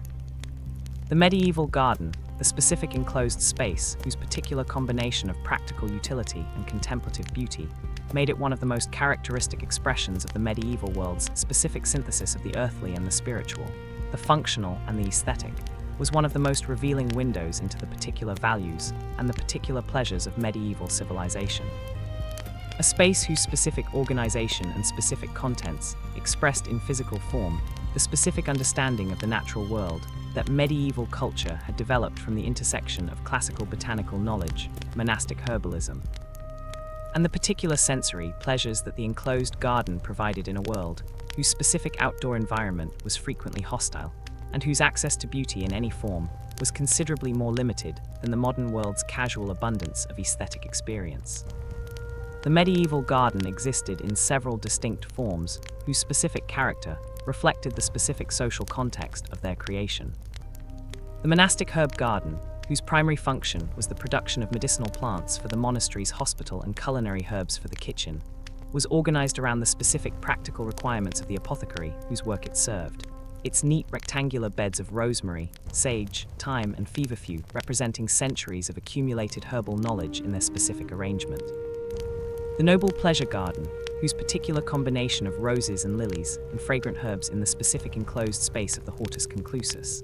The walled garden, whose particular symbolism connected it to the garden of the Song of Songs and to the paradise garden of Islamic tradition, provided the aristocratic class with a specific environment for the contemplative leisure and the courtly love encounters that the chivalric culture required. And the peasant's kitchen garden, the toft behind the house whose specific contents, cabbages and onions, leeks and beans, hemp and flax, were organized around the practical imperative of producing the vegetables and the fiber that the household's subsistence required. The specific aesthetics of the medieval garden, the enclosed space, the central fountain or well, the raised turf seats against the walls, the particular combination of fragrance and color, were described in the poetry and the visual art of the period, with a specific sensory appreciation that suggests the medieval garden's particular pleasures were keenly felt and carefully cultivated in a world whose specific rewards for sensory experience were considerably fewer than those available to the modern inhabitant of a temperate climate. Fact 33. Medieval animals, partners in survival. The specific relationship between medieval people and the animals they lived with, the particular intimacy of a world in which domesticated animals were essential partners in every dimension of daily life, from the ox that pulled the plow to the horse that carried the night, from the pig that converted kitchen waste into winter protein to the goose whose quills provided the primary writing instrument of the literate minority, was one of the most fundamental differences between the medieval experience of daily life and the modern one, and one of the specific dimensions of medieval existence that the modern urban population, whose practical relationship with food-producing animals has been entirely mediated by the supermarket and the abattoir, finds most difficult to imaginatively recover. The ox, the specific animal whose slow and patient strength was the primary engine of medieval arable agriculture in much of northern Europe, whose pair of shoulders under the yoke provided the traction for the heavy moldboard plough that turned the dense clay soils of the northern agricultural heartland, was the most economically important single animal in the medieval peasant's world. A creature whose value was so great that the specific provision of oxen to newly established tenants was one of the most significant forms of agricultural investment a lord could make, and whose loss to disease or injury was a specific economic catastrophe of the first order for the family whose farming capacity depended on them. The pig, the specific animal whose particular combination of economic virtues made it the most widely kept livestock in the medieval peasant's holding, converted the kitchen scraps, the woodland mast, and the damaged grain that nothing else could use into the specific salted and smoked pork, whose particular keeping qualities provided the essential protein of the winter diet. The specific November ceremony of the pig killing, the slaughter of the fattened autumn pig, whose particular social character, with neighbors assisting in the butchering and receiving portions of the offal as payment for their labor, expressed in miniature the specific reciprocity of the village community, was one of the most important events in the medieval domestic calendar. The specific moment at which the household's winter food security was established in the form of the hams and sides of bacon hanging in the smoky rafters of the house. Fact 34. Medieval entertainment, how people had fun. The specific forms of entertainment and recreation that medieval people pursued, the particular activities through which they sought pleasure, laughter, social connection, and the specific release from the particular stresses of daily life that every human civilization has always required, were considerably more varied, more energetic, and more robustly physical than the popular image of the medieval world as uniformly grim and joyless suggests, and constituted a recreational culture whose specific character reflected the particular values and the particular social organization of a world in which the distinction between work and leisure was less rigidly maintained than the modern employment economy requires,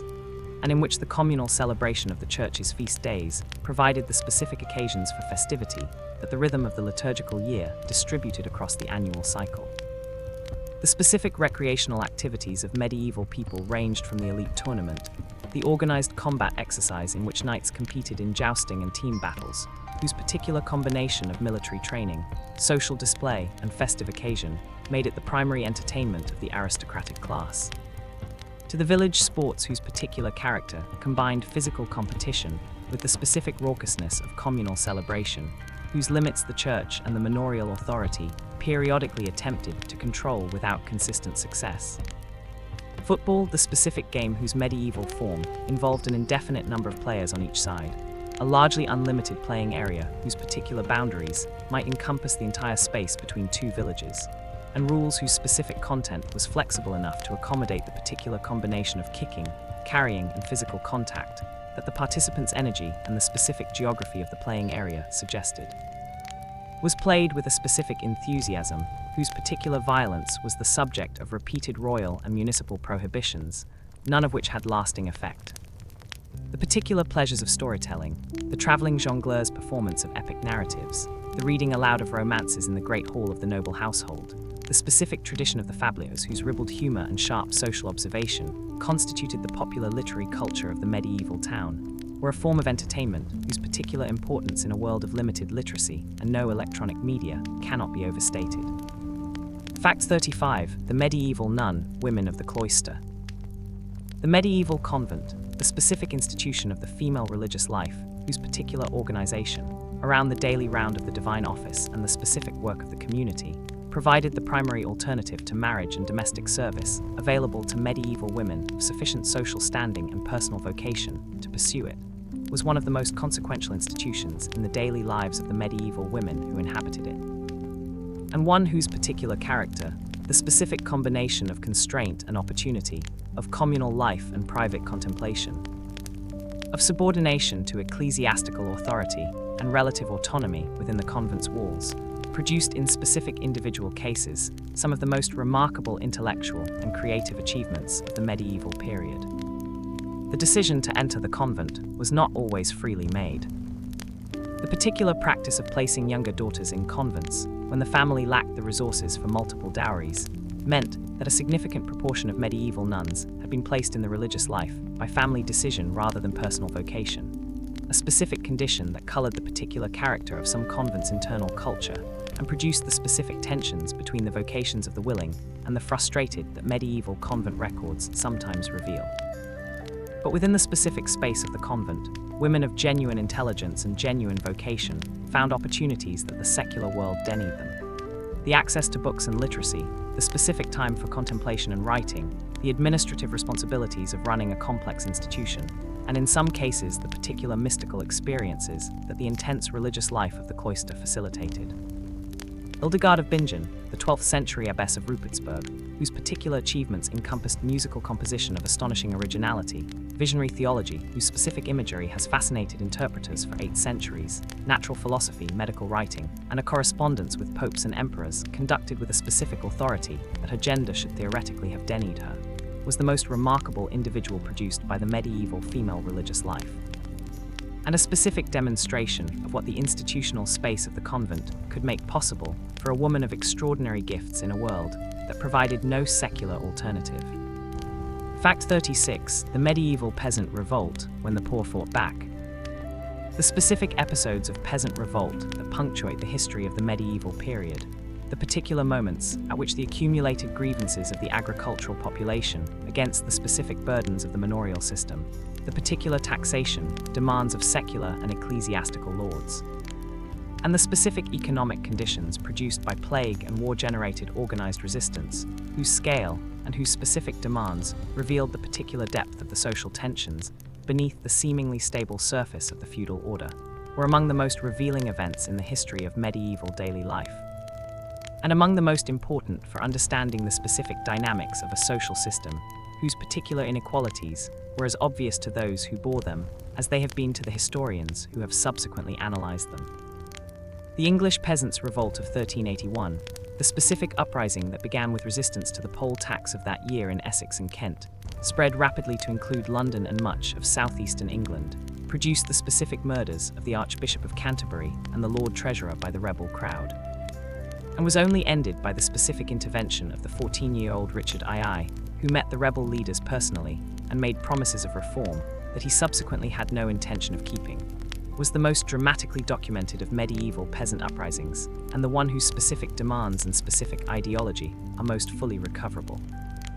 The rebel priest John Ball's specific sermon before the assembled rebel army at Blackheath, whose particular formulation of the theological argument for social equality, when Adam delved and Eve span, who was then the gentleman,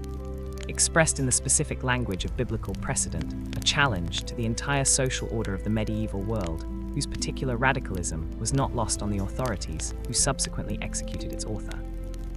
The French Jacquerie of 1358, the Flemish revolts of the early 14th century, the German Peasants' War of 1524 to 1525, each was a specific expression of the particular tensions between the specific demands of the feudal system and the specific human capacity of the people it exploited to organize collective resistance when those demands exceeded the particular threshold of tolerability. Fact 37. Medieval superstition, the invisible world.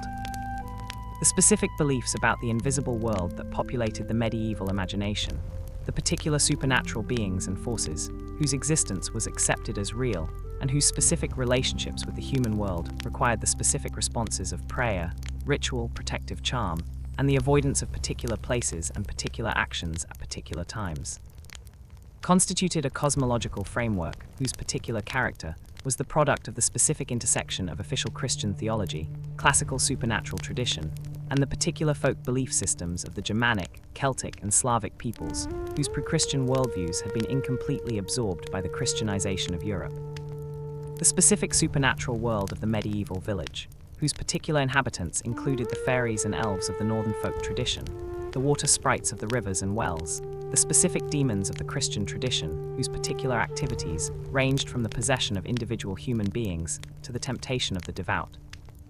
and the ghosts of the recently dead, whose particular unquiet presence in the vicinity of their former homes was a specific feature of the medieval experience of bereavement, was understood by medieval people not as a separate metaphysical realm accessible only through special rituals, but as a continuous presence in the ordinary landscape of daily life, a specific overlay of supernatural significance on the physical world that made certain places, the crossroads, the old standing stone, the deep pool in the river, particularly charged with the presence of the invisible world in certain times, the eve of major feast days, the turning points of the year at midsummer and midwinter, particularly dangerous or particularly powerful. The specific practices through which medieval people attempted to manage their relationship with the invisible world, the protective charms hung above the door, the specific prayers addressed to particular saints for particular needs, the careful observation of the specific omens whose significance had been transmitted through generations of oral tradition, were not distinguished by most medieval people from the official religious practices of the Church, with the sharp clarity that the Church's own theology demanded. The village cunning woman who provided protective charms and herbal remedies, the parish priest who blessed the fields at Regationtide, and the itinerant pardoner who sold indulgences were all understood as practitioners of different degrees of the same fundamental human activity, the management of the relationship between the human world and the forces, both divine and demonic, that surrounded it on all sides. Fact 38. The medieval feast when the lords ate. The great feast of the medieval noble household, the specific ceremonial occasion of collective eating, whose particular elaboration expressed in food and display the specific social power and the specific cultural ambitions of the aristocratic class that organized it, and whose particular rituals of service and seating and entertainment constituted one of the most complex and most socially significant performances of the medieval social order,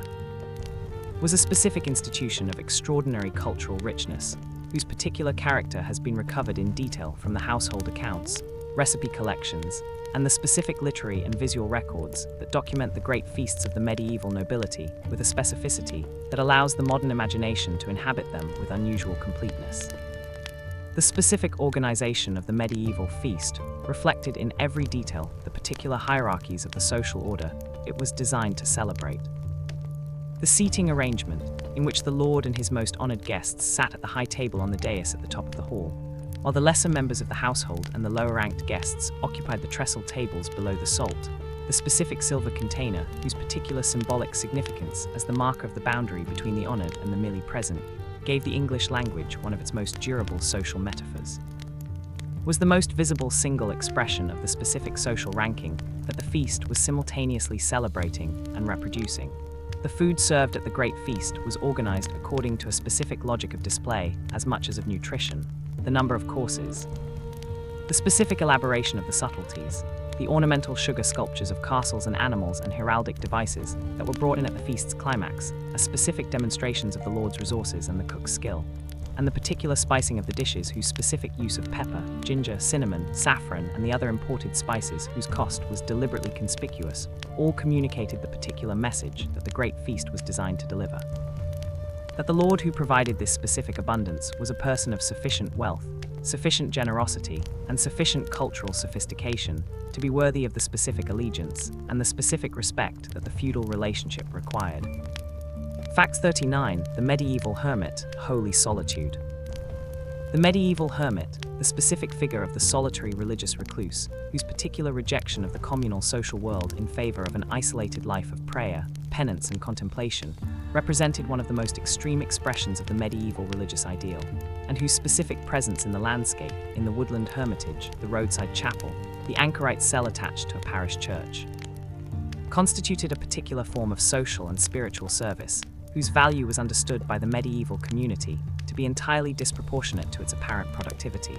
was a more common and more socially integrated figure in the medieval world than the modern imagination, shaped by the particular individualism of the post-Enlightenment tradition, tends to assume.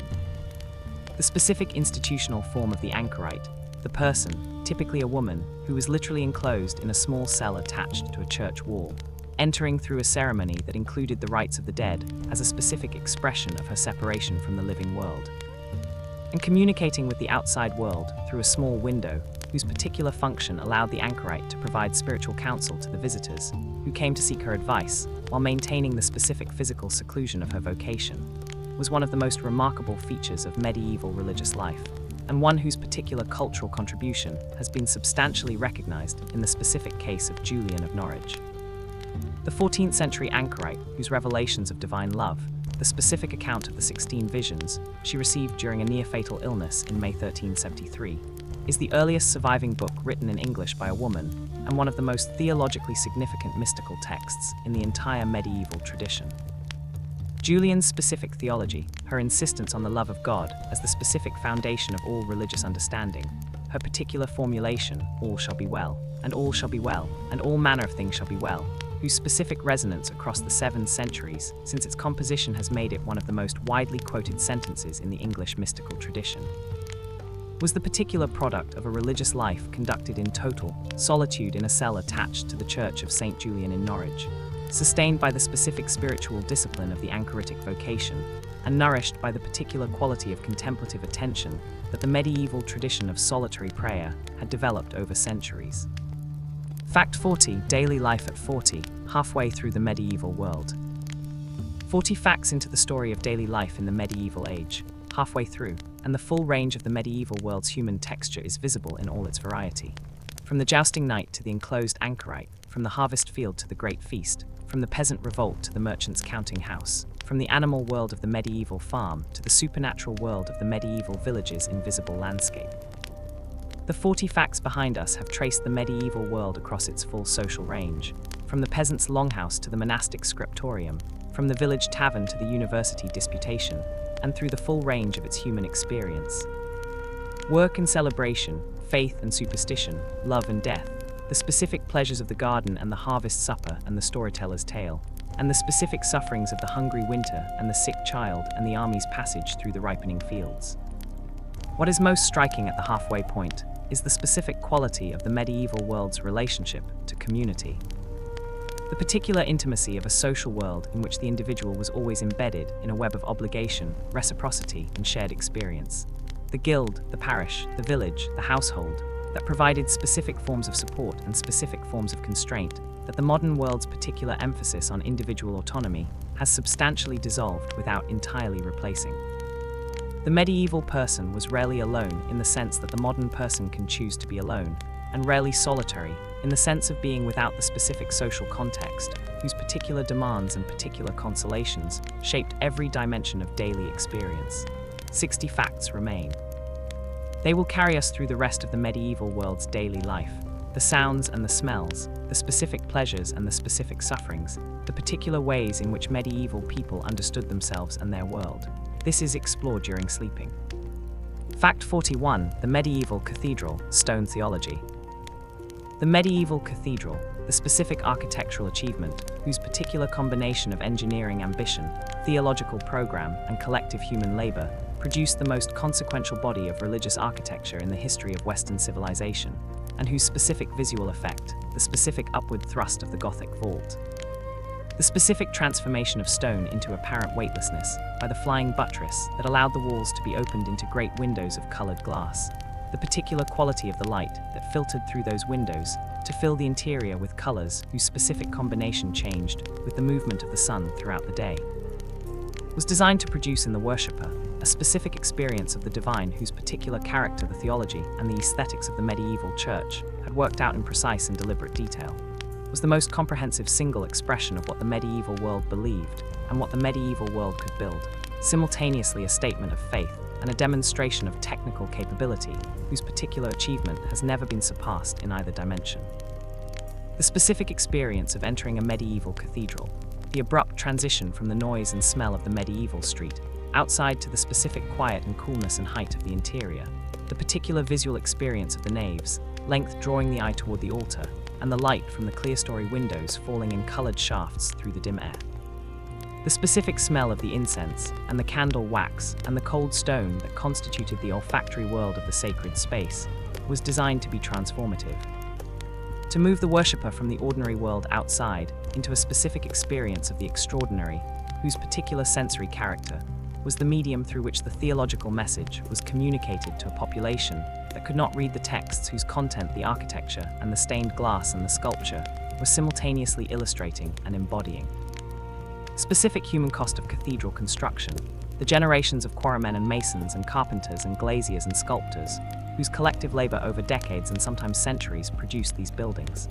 was the particular price of a civilization's determination to build its central institution in a form whose specific permanence and specific magnificence would express the particular priority that the medieval world placed on the relationship between the human and the divine. Fact 42. Medieval travel, life on the road. The specific experience of travel in the medieval world, the particular combination of physical hardship, social exposure, practical difficulty, and specific dangers that made the medieval road a world of its own whose particular character was unlike the experience of staying in any single place, and whose specific population, the pilgrims and the merchants, the royal messengers and the itinerant friars, the wandering scholars and the travelling entertainers, the soldiers and the criminals and the simply curious, constituted a distinctive social world whose particular mixture was one of the most cosmopolitan and most socially varied environments that the medieval world offered, was an experience that the majority of medieval people had only rarely, and that the minority who had it regularly were shaped by in specific and significant ways. The specific infrastructure of medieval travel was considerably more developed than the popular image of the medieval road as a muddy track through dangerous wilderness suggests. Though it was also considerably less adequate to the specific demands it was called upon to meet than the modern traveler's expectations would find acceptable. The Roman road network, whose specific achievement of engineering had provided the primary long-distance transportation infrastructure of the Roman world, had deteriorated significantly in the centuries following the empire's collapse, but had not disappeared entirely. And its specific remnants provided the framework around which the medieval road network was organized. The specific condition of medieval roads varied dramatically with season and traffic. The chalk downs of southern England provided firm going in summer, but became specific quagmires in wet weather. The forest roads of Central Europe were impassable in winter. And the mountain passes of the Alps, whose particular crossing was essential for trade between northern and southern Europe, were available only in the summer months and remained specific challenges of cold and altitude, and the particular danger of bandits even in the best conditions. The traveller's accommodation, the specific hostelries and inns that served the needs of those on the road, from the monastic guest houses whose particular hospitality was a specific obligation of the Benedictine rule, to the commercial inns of the major towns whose particular character ranged from the adequate to the actively dangerous, was a critical element of the travel infrastructure whose particular quality determined much of the specific experience of the medieval journey. Fact 43. The medieval soldier, life in the army. The daily life of the ordinary soldier in a medieval army, the specific experience of the infantry, the archer, and the mounted man-at-arms whose particular combination of weapon training, physical endurance, and the specific social discipline of military service constituted the human material from which the medieval military machine was made, and whose particular daily existence in the field, the marching, the camping, the foraging, the waiting, the specific violence of battle itself, was the specific reality behind the chivalric narrative that the literature of the period imposed on the medieval military experience, was considerably more physically demanding, considerably more dangerous to health and life, and considerably more defined by the specific unglamorous routines of military logistics than the formal accounts of battles and sieges suggests. The specific recruitment of medieval armies reflected the particular obligations of the feudal system in its earlier period, and the increasingly commercial character of military service in the later medieval centuries. as the specific development of indenture contracts and the particular expansion of paid professional service replaced the feudal levy whose specific inadequacies, the 40-day service limit of the knight's feudal obligation. The specific inability to sustain a campaign that required longer continuous service had become increasingly apparent as medieval warfare's particular demands grew more complex and more prolonged. The specific daily routine of the army on campaign was organized around the particular rhythms of marching and camping whose specific demands, the early morning strike of tents, the column's organization on the road, the evening establishment of the camp, and the specific assignment of positions and watches, consumed the majority of the soldier's day in the specific logistics of movement, rather than the specific activity of combat, whose particular episodic violence constituted a relatively small portion of the overall experience of a medieval campaign. The specific diseases of the medieval army, dysentery above all, whose particular efficiency as a military killer consistently exceeded the enemy's weapons in any campaign of sufficient length, were the specific medical reality that made the study of medieval military history as much a history of disease management as of tactical skill. Fact 44. The medieval stained glass window, light made sacred. The stained glass windows of the medieval cathedral, the specific artistic medium whose particular combination of colored glass, lead armature, and the variable light of the northern European sky, produced the most distinctive and the most theologically deliberate visual art of the medieval period, whose particular function was simultaneously decorative, narrative, didactic, and contemplative, and whose specific achievement in the great cathedral windows of Chartres, Canterbury, York, and 100 other churches constitutes one of the most extensive and most technically demanding bodies of visual art in the history of the Western tradition, with a specific medium through which the medieval church communicated its visual theology to a population whose particular combination of limited literacy and intense visual sensitivity made the image, rather than the text, the primary vehicle of religious instruction. The specific technique of medieval stained glass production, the making of colored glass by adding metallic oxides to the molten silica, the cutting of the colored glass into the specific shapes required by the design using a hot iron, the painting of detail and shading onto the glass surface using vitreous paint fired in the kiln, and the assembly of the completed pieces in a lead armature whose particular function was structural as well as aesthetic, was a craft of considerable complexity whose particular mastery required years of training and whose specific results, when achieved by the greatest practitioners, were objects of arresting beauty whose particular quality the modern reproduction cannot fully replicate. The specific iconographic program of the medieval cathedral window, the particular sequence of images that the bishop and his advisors designed to communicate specific theological content to the worshippers whose upward gaze they were organized to educate, was typically organized in registers reading from bottom to top, with the stories of particular saints or the events of the Old and New Testament arranged in a specific narrative sequence, whose direction and whose particular subjects were chosen with the specific pedagogical intent of making the theological content of the church's teaching accessible to the particular combination of the literate few, who could read the Latin inscriptions, and the illiterate many, who could interpret the images whose specific visual vocabulary the tradition of the illuminated manuscript and the wall painting had made broadly familiar. Fact 45. The medieval peasant's year, 12 months of labor. Specific annual cycle of the medieval peasant's agricultural labor, the particular sequence of tasks that the agricultural year required in its specific seasonal progression from the autumn ploughing through the winter sowing to the spring work of the lambing season and the garden, through the summer's weeding and haying to the harvest's climactic effort and back again to the autumn's preparation for the next year's cycle, was the foundational rhythm of medieval daily life for the majority of the population.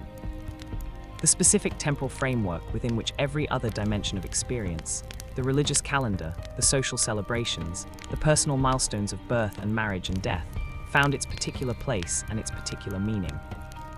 The agricultural year began in September or October with the autumn ploughing, the specific labor of turning the heavy clay soils of the three-field system with the moldboard plough, whose particular cutting edge of iron turned the sod and buried the vegetation of the previous crop, preparing the specific seedbed into which the winter wheat would be broadcast in November. Then harrowed to cover the seed and protect it from the birds whose particular appetite for newly sown grain was one of the specific challenges of medieval agriculture. The winter months from December to February were the specific period of relative agricultural rest whose particular character, the shorter days, the specific cold, the limitation of outdoor work to the essential tasks of livestock care and the maintenance of the farm's physical infrastructure, allowed the peasant household to turn its attention to the indoor crafts whose specific products, the spinning and weaving of the household's cloth, the repair of tools and harness. The specific work of the craftsman, whose particular skills served the community, supplemented the agricultural income of the better provided families and constituted the primary economic activity of the less fortunate. The particular exhaustion of the harvest period in August and September, the weeks of dawn to dusk reaping and binding and carrying, whose specific physical demands produced the particular combination of muscle fatigue and sunburn, and the specific satisfaction of a barn filling with grain, was the most intense single experience of the agricultural year. The specific moment at which the year's work either justified itself in abundance or failed in the particular inadequacy of a thin harvest, whose specific consequences would be felt in the hungry months ahead. Fact 46. Medieval illuminated manuscripts, art for the few. The illuminated manuscripts of the medieval period, the specific books whose particular combination of calligraphic text and painted decoration, executed by the skilled hands of monastic and professional scribes and illuminators, on the prepared skin of sheep and calves, whose particular surface accepted the inks and pigments of the manuscript tradition, with a resilience that the subsequent centuries have abundantly confirmed, and whose specific visual achievement in the great illustrated books of the Lindisfarne Gospels, the Book of Kells, the Tres Riches Hures du Duc de Berry, and the hundreds of other manuscripts whose particular beauty is recoverable from the physical objects preserved in the world's great libraries. With a primary vehicle of visual art for the literate minority of the medieval world, and the specific medium, whose particular technical demands and particular aesthetic achievements constitute one of the most remarkable bodies of decorative art in the entire history of human visual culture. The specific production of a medieval illuminated manuscript was a process of extraordinary labor whose particular demands encompass skills and materials of diverse character. The preparation of the parchment from the skin of sheep or calves, which required the specific processes of soaking, stretching, scraping, and drying, whose particular results determined the quality of the surface on which the scribe would work. The preparation of the inks from carbon black and iron gall, and the specific pigments from mineral and organic sources whose particular colors, the ultramarine blue from lapis lazuli imported from Afghanistan, the vermilion from ground cinnabar, the specific gold leaf whose particular luminosity has survived 800 years of storage without tarnishing, with the material vocabulary of the illuminator's art, and the specific execution of the painted decoration whose particular techniques, the underdrawing, the laying in of color, the modeling of the figures, the specific application of the gold leaf whose beating and burnishing produce the reflective surfaces that catch the light in the illuminated page, required years of training, and the specific patience of a tradition that understood its work as an act of devotion rather than a commercial transaction. Fact 47. The medieval physician, healing in theory and practice. The specific daily practice of the medieval physician, whose particular combination of theoretical education derived from the Galenic tradition, practical experience accumulated through the observation of patients, and the specific therapeutic arsenal of herbal remedies, dietary prescriptions, and the various procedures of bloodletting and purging, whose particular application was guided by the theory of the humours, constituted a medical tradition whose particular relationship to the biological reality of illness and healing was simultaneously more and less effective than the modern assessment typically allows, and whose specific character as a practice rooted in the particular intersection of theory, observation, and the specific therapeutic relationship between healer and patient was in several important respects more sophisticated than the popular image of the medieval physician as a bloodletting charlatan suggests.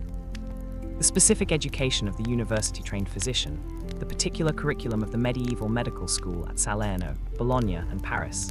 which combined the study of Hippocrates and Galen with the Arabic medical tradition of Avicenna and Rhazes in a specific synthesis that constituted the most advanced medical knowledge available in the Western world before the anatomical revolution of the 16th century, produced a practitioner whose particular theoretical understanding of health and disease was coherent, comprehensive, and internally consistent, even when its specific relationship to the biological mechanisms of illness was limited by the absence of the microscope, the clinical thermometer, and the germ theory of disease whose particular discoveries would eventually transform medicine into a demonstrably effective science.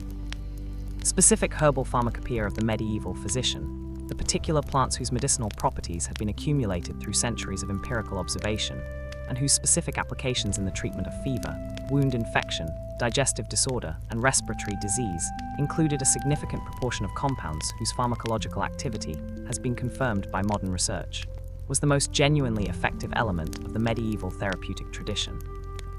Representing a body of practical knowledge, whose specific accumulation through the particular tradition of herbalism was the closest the medieval world came to evidence-based medicine. Fact 48. The medieval port, where the world arrived. The medieval port, the specific urban settlement on the coast or navigable river, whose particular function as the point of exchange between maritime trade and the inland economy, made it one of the most economically dynamic and most socially cosmopolitan environments of the medieval world, and whose particular daily life, the loading and unloading of vessels, the negotiation of commercial contracts in the warehouses and trading halls,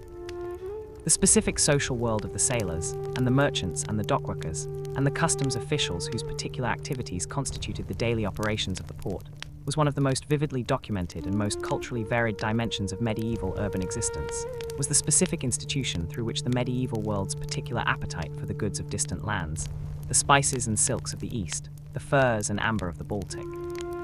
the wines of the Mediterranean, the cloth of Flanders, was satisfied by the particular mechanism of maritime commerce, whose specific costs and risks the medieval merchant had developed specific institutional forms to manage. The specific sensory world of the medieval port, the smell of salt water and tar, and the particular organic decay of the tidal zone, the noise of the cranes and the carts and the shouting of the dockers, the specific visual variety of the vessels whose particular rigs announced their origins from the particular maritime traditions of different seas, the specific visual diversity of the sailors and merchants whose clothing and language announced their membership in every nationality that the medieval commercial world encompassed, was one of the most immediately cosmopolitan experiences available in a world whose general tendency was toward the local and the particular. The specific ports of medieval England, London, Southampton, Bristol, King's Lynn, Boston, were the points through which the particular goods of the English wool trade left the country, and the particular imports of wine, spice, and manufactured luxury goods entered it, and their particular commercial culture, the alien merchants housed in specific hostels under specific legal regulations. The particular courts of the port, whose commercial jurisdiction was organized around the specific needs of merchants from different legal traditions, was one of the most institutionally sophisticated environments of the medieval world.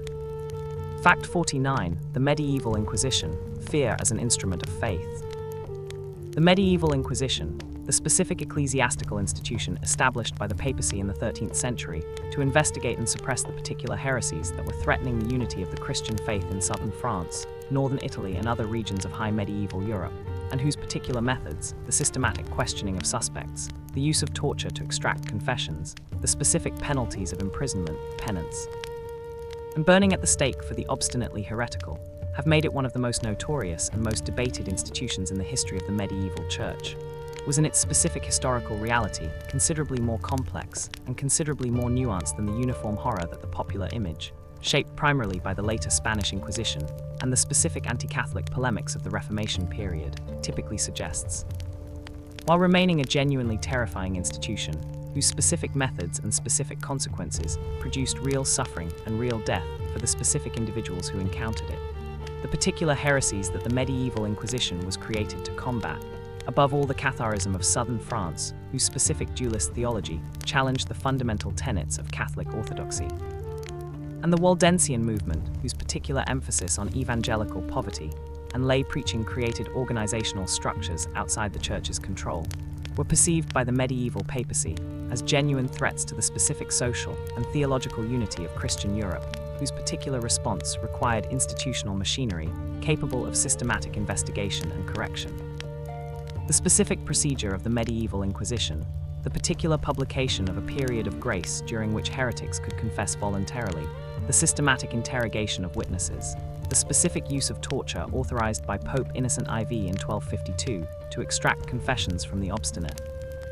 and the particular penalties that ranged from the wearing of yellow crosses to life imprisonment to the specific execution, by burning that the church required be carried out by the secular arm rather than by the ecclesiastical authorities themselves, was a specific technology of religious control whose particular effectiveness in suppressing the Cathar heresy was real, even as its specific methods produced the particular suffering of the innocent alongside the guilty. Fact 50. Daily life at 50, the medieval world at its heart. 50 facts into the story of daily life in the medieval age, halfway through the second half, and the full human texture of the medieval world is visible in all its complexity. The cathedral's soaring vault and the Inquisition's torture chamber, the illuminated manuscript's gilded beauty and the port's commercial cosmopolitanism, the soldier's dysentery and the physician's careful pulse staking, the peasant's annual cycle of labor and the stained glass window's particular transformation of light. The medieval world that has emerged from these 50 facts is a civilization of extraordinary internal variety, whose particular achievement was the creation of a coherent culture from the specific diversity of its social components. The peasant and the knight, the merchant and the monk, the urban craftsman and the wandering hermit, all held within the specific framework of the Christian cosmological order, whose particular comprehensiveness provided the ultimate context within which every specific activity and every specific suffering found its particular meaning. The 50 facts that remain will carry us through the specific dimensions of medieval daily life that the first 50 have framed, but not yet fully entered. The specific experience of medieval love and marriage, the particular world of medieval childhood and old age, the specific texture of medieval urban life in its variety and its vitality, and the specific question that the entire story ultimately asks. What does the medieval world, at such distance from our own, still have to say to us about the particular human challenges of living together in communities that are simultaneously more than the individuals they contain and less than the ideals they invoke? This is explored during sleeping. ***, Fact 51. Medieval marriage, love, contract, and community. The specific institution of medieval marriage, whose particular combination of ecclesiastical sacrament, legal contract, and social ceremony expressed the specific intersection of the Church's theological understanding of matrimony as a sacred bond and the secular world's understanding of marriage as a specific mechanism for the transmission of property, the formation of political alliances, and the organization of the household economy, whose particular productivity depended on the specific division of labor between husband and wife, was one of the most consequential institutions in the daily lives of medieval people of every social rank, and one whose particular character was considerably more varied and considerably more attentive to the emotional dimensions of the marital relationship than the purely contractual or purely theological accounts typically suggest. The specific question of consent, whose particular centrality to the canon law definition of a valid marriage, made the personal choice of the parties theoretically the decisive element in the formation of the marital bond, was a genuine legal and theological principle, whose specific application was complicated in practice by the particular social pressures of a world in which families at every level of the social hierarchy had significant material interests in the marriage choices of their children, and in which the specific power dynamics of the medieval household made the expression of genuine dissent from parental preference a specific act of social courage rather than merely a personal preference. The specific evidence of medieval love, the particular testimony of the lyric poetry, whose specific emotional content expressed genuine feeling rather than merely conventional sentiment, the specific letters of the Paston family in 15th century England, whose particular mixture of business and affection revealed the specific emotional texture of a gentry marriage, and the particular provisions of wills in which husbands and wives expressed their specific feelings for each other in the specific legal language of posthumous care, suggests that medieval marriages were in many cases characterized by genuine mutual affection, whose particular development within the specific framework of the arranged or family-organized marriage did not prevent the growth of the specific emotional bond that the modern world typically identifies as the primary basis of the marital relationship. The specific ceremony of medieval marriage, the exchange of vows at the church door whose particular public character made the consent of the parties visible to the community, the nuptial mass inside the church, the wedding feast whose particular elaboration depended on the resources of the families involved, marked the specific transition into the new household, whose establishment was simultaneously a personal, economic, and social event of major significance in the particular life of a community where every household was both a production unit and a social bond. Fact 52. The medieval town, urban life in a rural world. The medieval town, the specific settlement whose particular combination of economic specialization, legal privilege, and social diversity distinguished it from the village, and made it a qualitatively different environment of daily life whose particular character, the market, the guild, the parish church multiplied into several competing for the loyalty of the urban population. The specific noise and smell of a concentrated human settlement, whose waste management and water supply were consistent challenges of civic organization, shaped the particular experience of the minority of the medieval population who lived in urban settlements in ways whose specific consequences for the development of European civilization have been disproportionate to the numbers involved. Was the specific environment in which the most consequential economic and cultural innovations of the medieval period were developed and from which they were propagated. The specific legal status of the medieval town, the charter of incorporation whose particular privileges, typically including the right to hold a market, the right to elect a mayor, exemption from certain feudal dues, and the particular freedom from the manorial system that gave urban residents its specific attraction for the rural population. Was the specific mechanism through which the particular social world of the town was defined and protected against the specific claims of the lords, in whose domains most towns were initially established.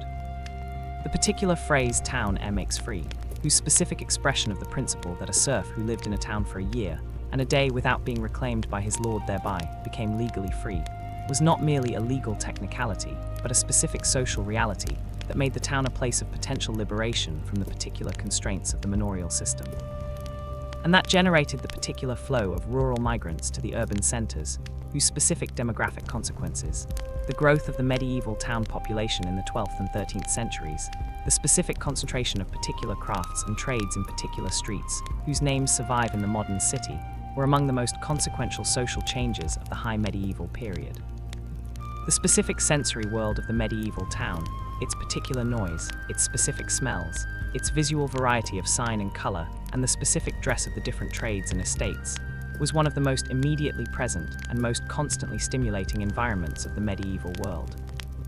Fact 53. Medieval childhood games, play in the Middle Ages. The specific games and play activities of medieval children,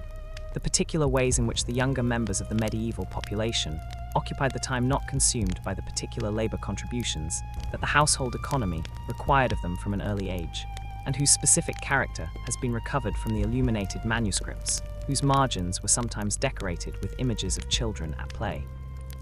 From the specific archaeological recovery of purpose-made toys from medieval contexts, and from the particular references in literary and legal sources that illuminate the specific activities that organized children's leisure time, constituted a world of play whose particular games and particular objects were recognizably continuous with the play traditions of every subsequent period of childhood, suggesting that the specific human need to play and the specific forms that play takes when children are left to organize it themselves have been substantially constant across the centuries that separate the medieval child from the modern one. The specific games documented in medieval sources include ball games of various kinds, the predecessors of football and cricket and tennis, whose particular medieval forms were sufficiently vigorous to generate periodic prohibitions from authorities concerned about the distraction of male youth from the archery practice, whose specific military utility made it a matter of public policy, as well as the specific quieter games of the indoor world. Knucklebones, chess, drafts, and the various dice games, whose particular popularity among both adults and children was a specific source of moral concern for those who associated gambling with the particular sins, whose enumeration constituted a significant portion of the medieval church's pastoral activity.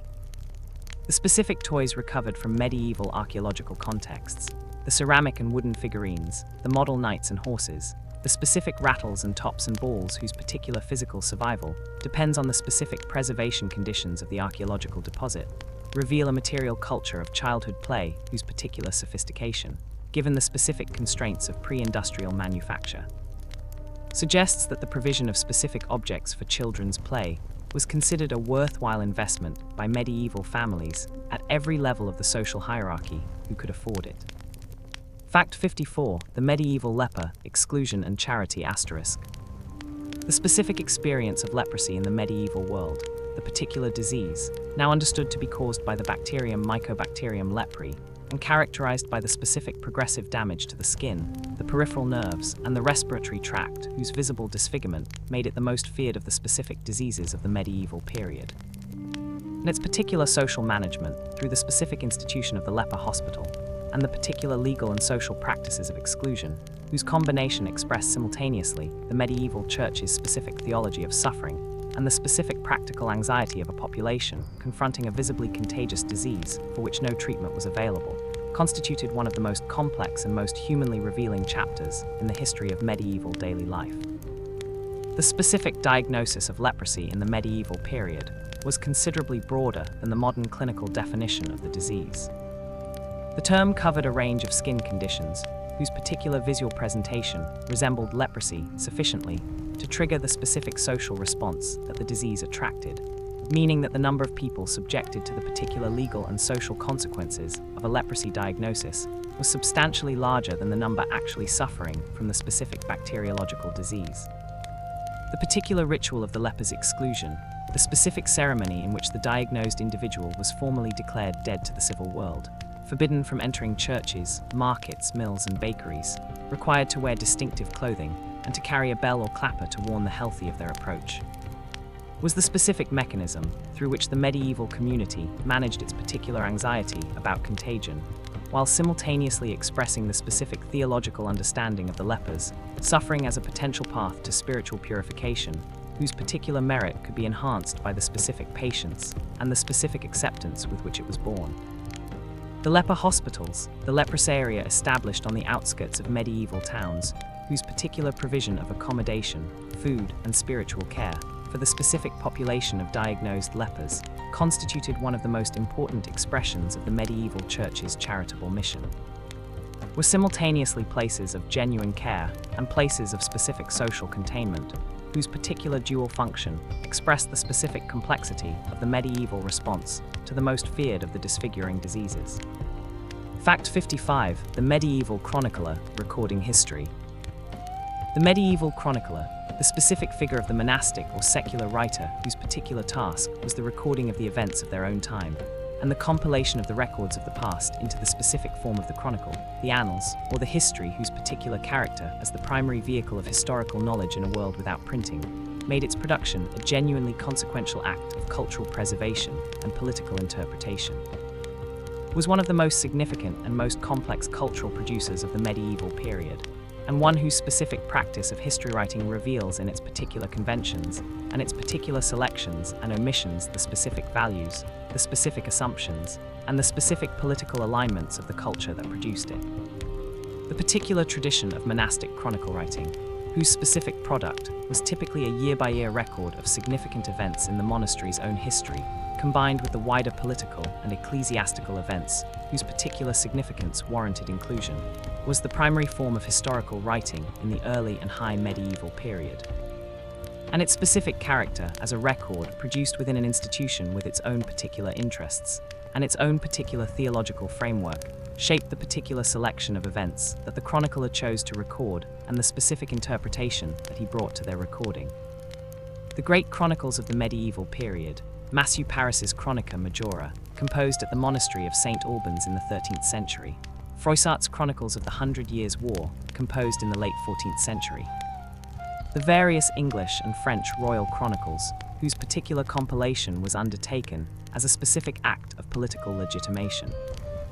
were specific documents of extraordinary historical value whose particular testimony about the events they describe is simultaneously indispensable and requires the constant analytical awareness that the specific person who wrote the chronicle was not a neutral observer but a participant in the specific culture whose particular history they were recording.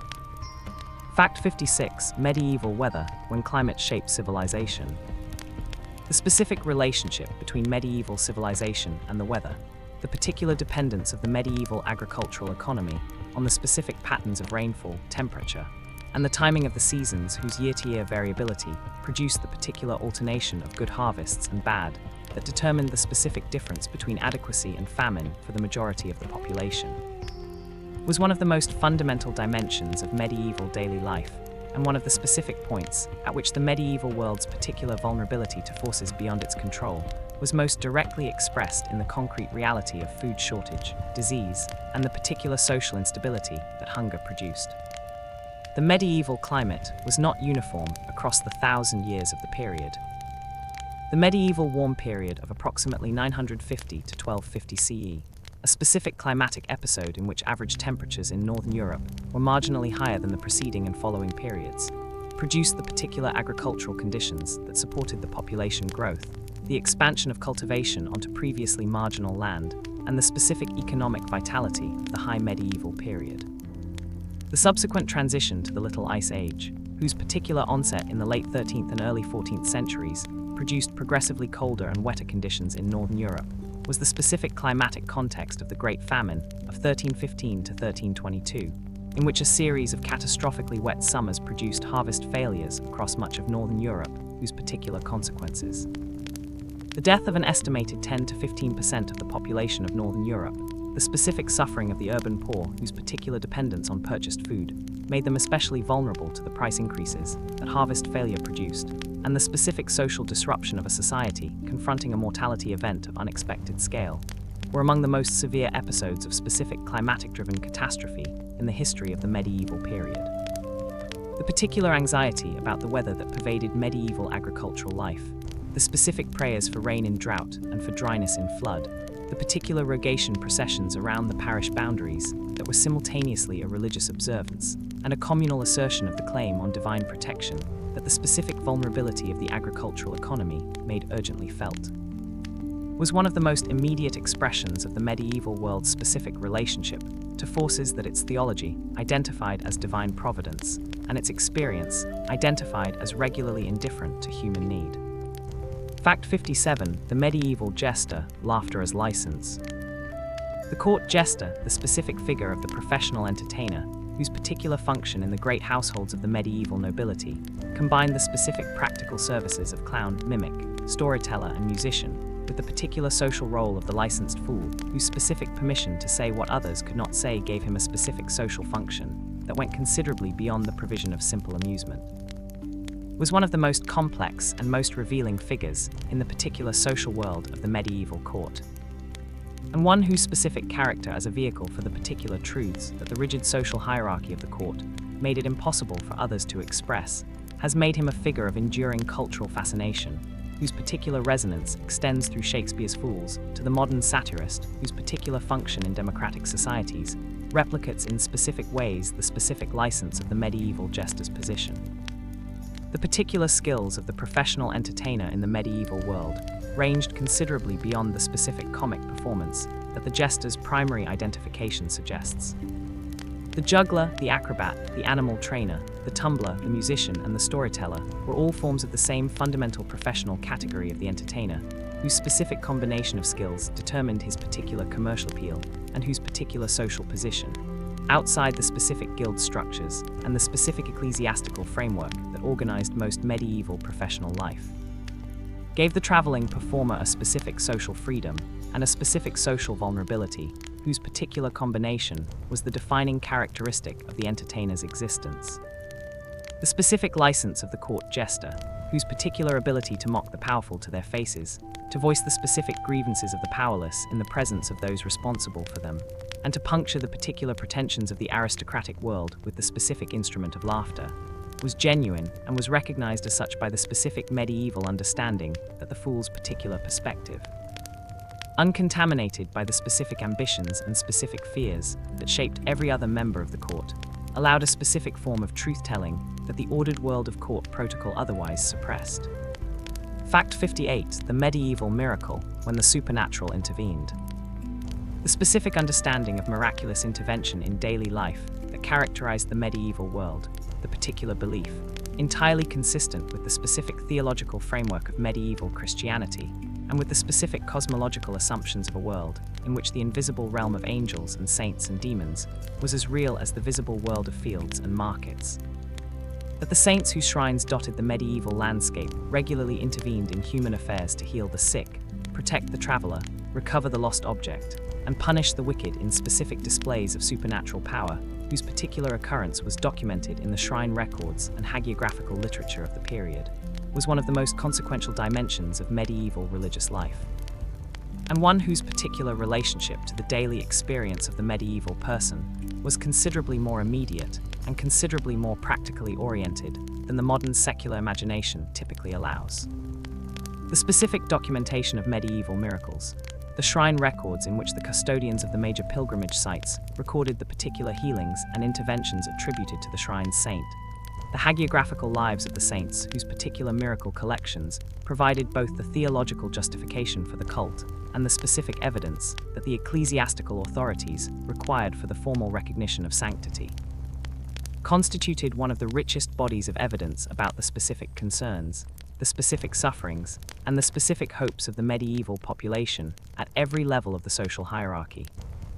The miracles documented in these records were overwhelmingly concerned with the specific practical problems of medieval daily life: the healing of the sick whose particular illnesses, the blindness, the paralysis, the fever, the wounds that would not heal, were the specific medical challenges that the medieval physician could not reliably address. The recovery from accidents whose particular violence was the specific occupational hazard of a world of physical labor.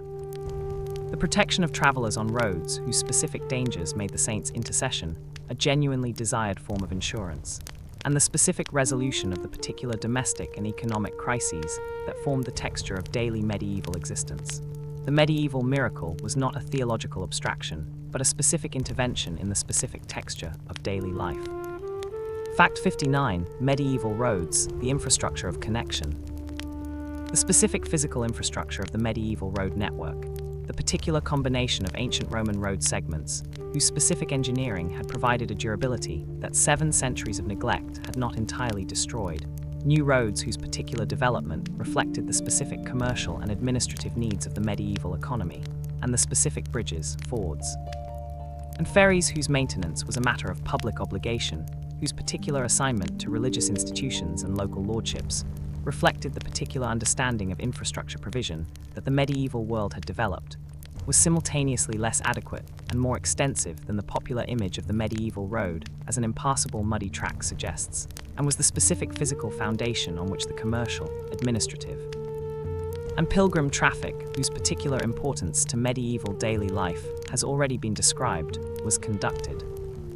The specific condition of medieval roads varied dramatically, not only by season, but by the particular type of traffic they carried and the specific maintenance they received. The major roads between important towns, the specific routes that the royal messengers traveled, that the circuit judges followed, and that the great merchants used for their regular journeys, were the subject of periodic royal and episcopal concern, whose specific expression in the form of road repair ordinances and bridge maintenance obligations suggests both that their condition was recognized as important and that the specific institutional mechanisms for maintaining them were consistently inadequate to the specific demands placed upon them. The particular technologies available for the construction and maintenance of medieval roads, the specific use of gravel and stone pitching, whose drainage properties made them passable in wet conditions, the particular construction of causeways across marshland using timber pile foundations, the specific engineering of the medieval stone bridge, whose particular durability has left a significant number of examples standing 7 centuries after their construction, were genuinely effective within their specific limitations. And the particular roads and bridges built by medieval engineers were in several specific cases more durable than the surfaces laid over them in subsequent centuries. Fact 60. Daily life at 60. 40 facts from the end. 60 facts into the story of daily life in the medieval age, 40 facts from the end, and the full texture of the medieval world is spread before us in all its variety and all its complexity. The cathedral's soaring vault and the leper hospital's charitable care, the jester's licensed truth-telling and the Inquisition's systematic terror, the chronicler's careful record and the miracle's specific intervention in specific suffering, the town's commercial vitality and the road's particular dangers, the specific horror of the Black Death and the specific beauty of the illuminated manuscript, the particular warmth of the village's communal harvest and the particular cold of the stone castle in winter. All of these are the specific textures of a civilization whose particular achievements and particular failures were the product of the specific human beings who inhabited it, with all their specific ingenuity and specific limitation, their specific faith and specific cruelty, their specific capacity for the beautiful and their specific tolerance for the terrible. 40 facts remain. They will carry us through the final dimensions of medieval daily life, the specific world of the medieval child's growing up, the particular experience of old age and death in a world without pensions or nursing homes, the specific pleasures of the medieval garden and the medieval feast, and the particular question that the entire journey ultimately poses.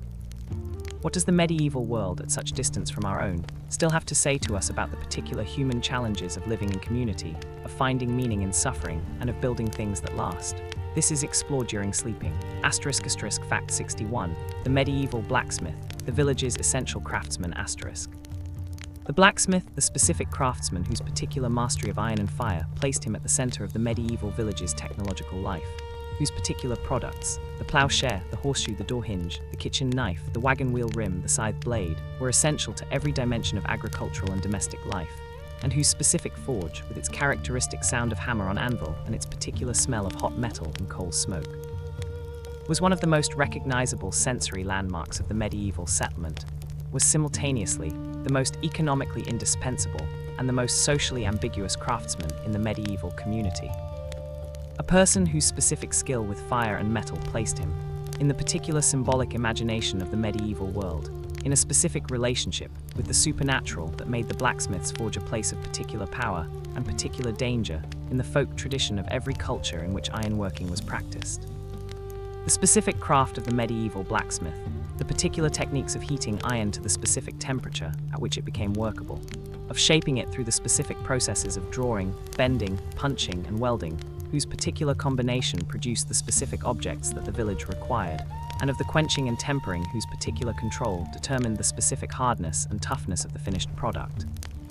was knowledge of a kind whose particular depth required years of apprenticeship to acquire, and whose specific application required the particular combination of physical strength, sensory discrimination, and technical judgment that distinguished the competent smith from the merely strong man with a hammer.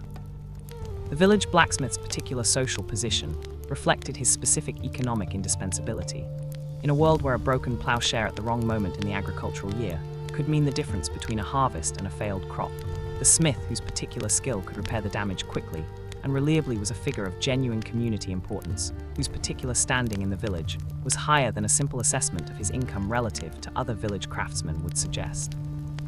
His specific forge was also a gathering place. The particular warmth of the hearth, the specific fascination of the metalworking process, and the particular social accessibility of a craftsman who worked in a building open to the street drew the curious and the idle in ways that the enclosed workshops of other crafts did not, making the smithy a specific social space whose particular combination of productive activity and informal sociality was one of the characteristic features of the medieval village landscape. Fact 62. The medieval nun's daily life, hours and prayer. The specific daily routine of the medieval nun, the particular sequence of activities that organized the hours of the conventual day from the night office of matins, sung in the darkness of the small hours, through the sequence of daytime hours to compline at nightfall, whose specific observance was the primary obligation of the religious life and whose particular quality of repetition. The same psalms, the same antiphons, the same prayers sung in the same sequence day after day, year after year. For the entirety of a life dedicated to the specific purpose of unceasing praise of God, constituted an experience of time and ritual, whose particular character was entirely unlike anything available to the secular world, and whose specific psychological effects on those who experienced it ranged from the profound spiritual nourishment of the genuinely vowed to the particular suffering of those whose placement in the convent had been a family decision rather than a personal calling, was one of the most completely documented and most humanly revealing dimensions of the medieval religious life. The divine office, the 8 canonical hours whose specific content was the chanting of the Psalter in its entirety over the course of the week, combined with the particular biblical readings, responsories, and hymns, whose specific combination constituted the liturgical fabric of the monastic day, was designed by Benedict and his successors as the specific vehicle through which the monk or nun's entire daily experience was organized around the continuous worship of God, creating a specific temporal environment in which the passage of time was measured not by the secular clock, but by the liturgical rhythm, whose particular sequence gave the day its specific spiritual character. The specific work that occupied the hours between the canonical offices varied by season and by the particular needs of the community. The garden work of the summer months, the indoor crafts of the winter, the specific administrative responsibilities of the abbess and her officers, the care of the sick in the infirmary, whose particular medical knowledge the convent maintained, and the educational work of those convents that maintained schools for the children of the surrounding nobility. All of these constituted the particular opus manuum, whose combination with the opus dei of the office constituted the specific Benedictine vision of a life balanced between prayer and productive work. Fact 63. Medieval childbirth, the most dangerous day. Childbirth in the medieval world, the specific event whose particular combination of biological necessity, physical danger, and cosmological significance made it simultaneously the most common and the most consistently life-threatening experience in the normal female life course, and whose particular management through the specific practices and specific knowledge of the midwife constituted one of the most important specialized occupations in the medieval community. Was the specific occasion at which the medieval woman's particular vulnerability to the specific risks of a world without modern obstetric medicine was most directly and most dangerously expressed. The specific mortality rates of medieval childbirth are difficult to establish with precision from the available historical evidence, but the general estimates suggest that maternal mortality rates of approximately 1 to 2% per birth, whose particular cumulative effect across 5 or 6 pregnancies produced a lifetime risk of dying in childbirth of approximately 5 to 10% for the average medieval woman, was sufficiently elevated to make the fear of childbed death a specific and realistic anxiety rather than a merely theoretical concern for medieval women and their families. The specific management of childbirth in the medieval world was almost exclusively the domain of women, the midwife, the female neighbors and relatives who assisted at the birth, and the specific prayers to the particular saints, Saint Margaret, Saint Quirinus. The Virgin Mary, whose particular patronage of women in labor was sought through the specific prayers, and the specific relics whose application to the laboring woman constituted the religious dimension of the medieval birth chamber's particular management of the specific spiritual dangers that accompanied the physical ones. The medieval church's specific theology of baptism, whose particular urgency derived from the specific doctrine that an unbaptized child who died could not enter heaven, created a specific anxiety about the rapid baptism of sick or premature infants, whose particular management through the specific practice of emergency baptism by midwives in cases where the child was unlikely to survive long enough to reach the church, reflected the particular intersection of medical and theological concern that characterized the medieval approach to childbirth and its specific risks. Fact 64. The medieval herbalist, nature's pharmacy. The specific tradition of the medieval herbalist, the practitioner whose particular knowledge of the medicinal properties of plants, accumulated through the specific combination of classical textual authority, monastic practical experience, and the particular empirical tradition of the cunning woman and the wise man whose oral knowledge supplemented, and in many cases preceded the written record, was one of the most consequential dimensions of medieval medical care, and one whose particular relationship to the modern pharmaceutical tradition is considerably more direct than the popular image of medieval medicine as pure superstition acknowledges. The specific herbal pharmacopoeia available to the medieval healer was extensive. The great herbal compilations of the medieval period, Dioscorides de Materia Medica, transmitted through Arabic scholarship, the various herbal compilations of the English and German monastic tradition, the specific recipes collected in the medical miscellanies, whose particular contents represent the accumulated practical knowledge of generations of healers, describe the particular uses of hundreds of plant species, whose specific applications in the treatment of fever, wound infection, digestive disorders, respiratory illness, and a range of other specific conditions have been evaluated by modern pharmacological research, with results whose particular significance confirms that a substantial proportion of the medieval herbal tradition had genuine therapeutic activity rather than purely placebo value. Willow bark, whose particular use for the treatment of fever and pain in the medieval herbal tradition preceded by centuries the isolation of salicylic acid, the specific active compound of aspirin, from the same source in the 19th century, was one of the most important single plant medicines in the medieval pharmacopoeia, and its specific documented use is a representative example of the particular pattern of empirical discovery that the herbal tradition embodied.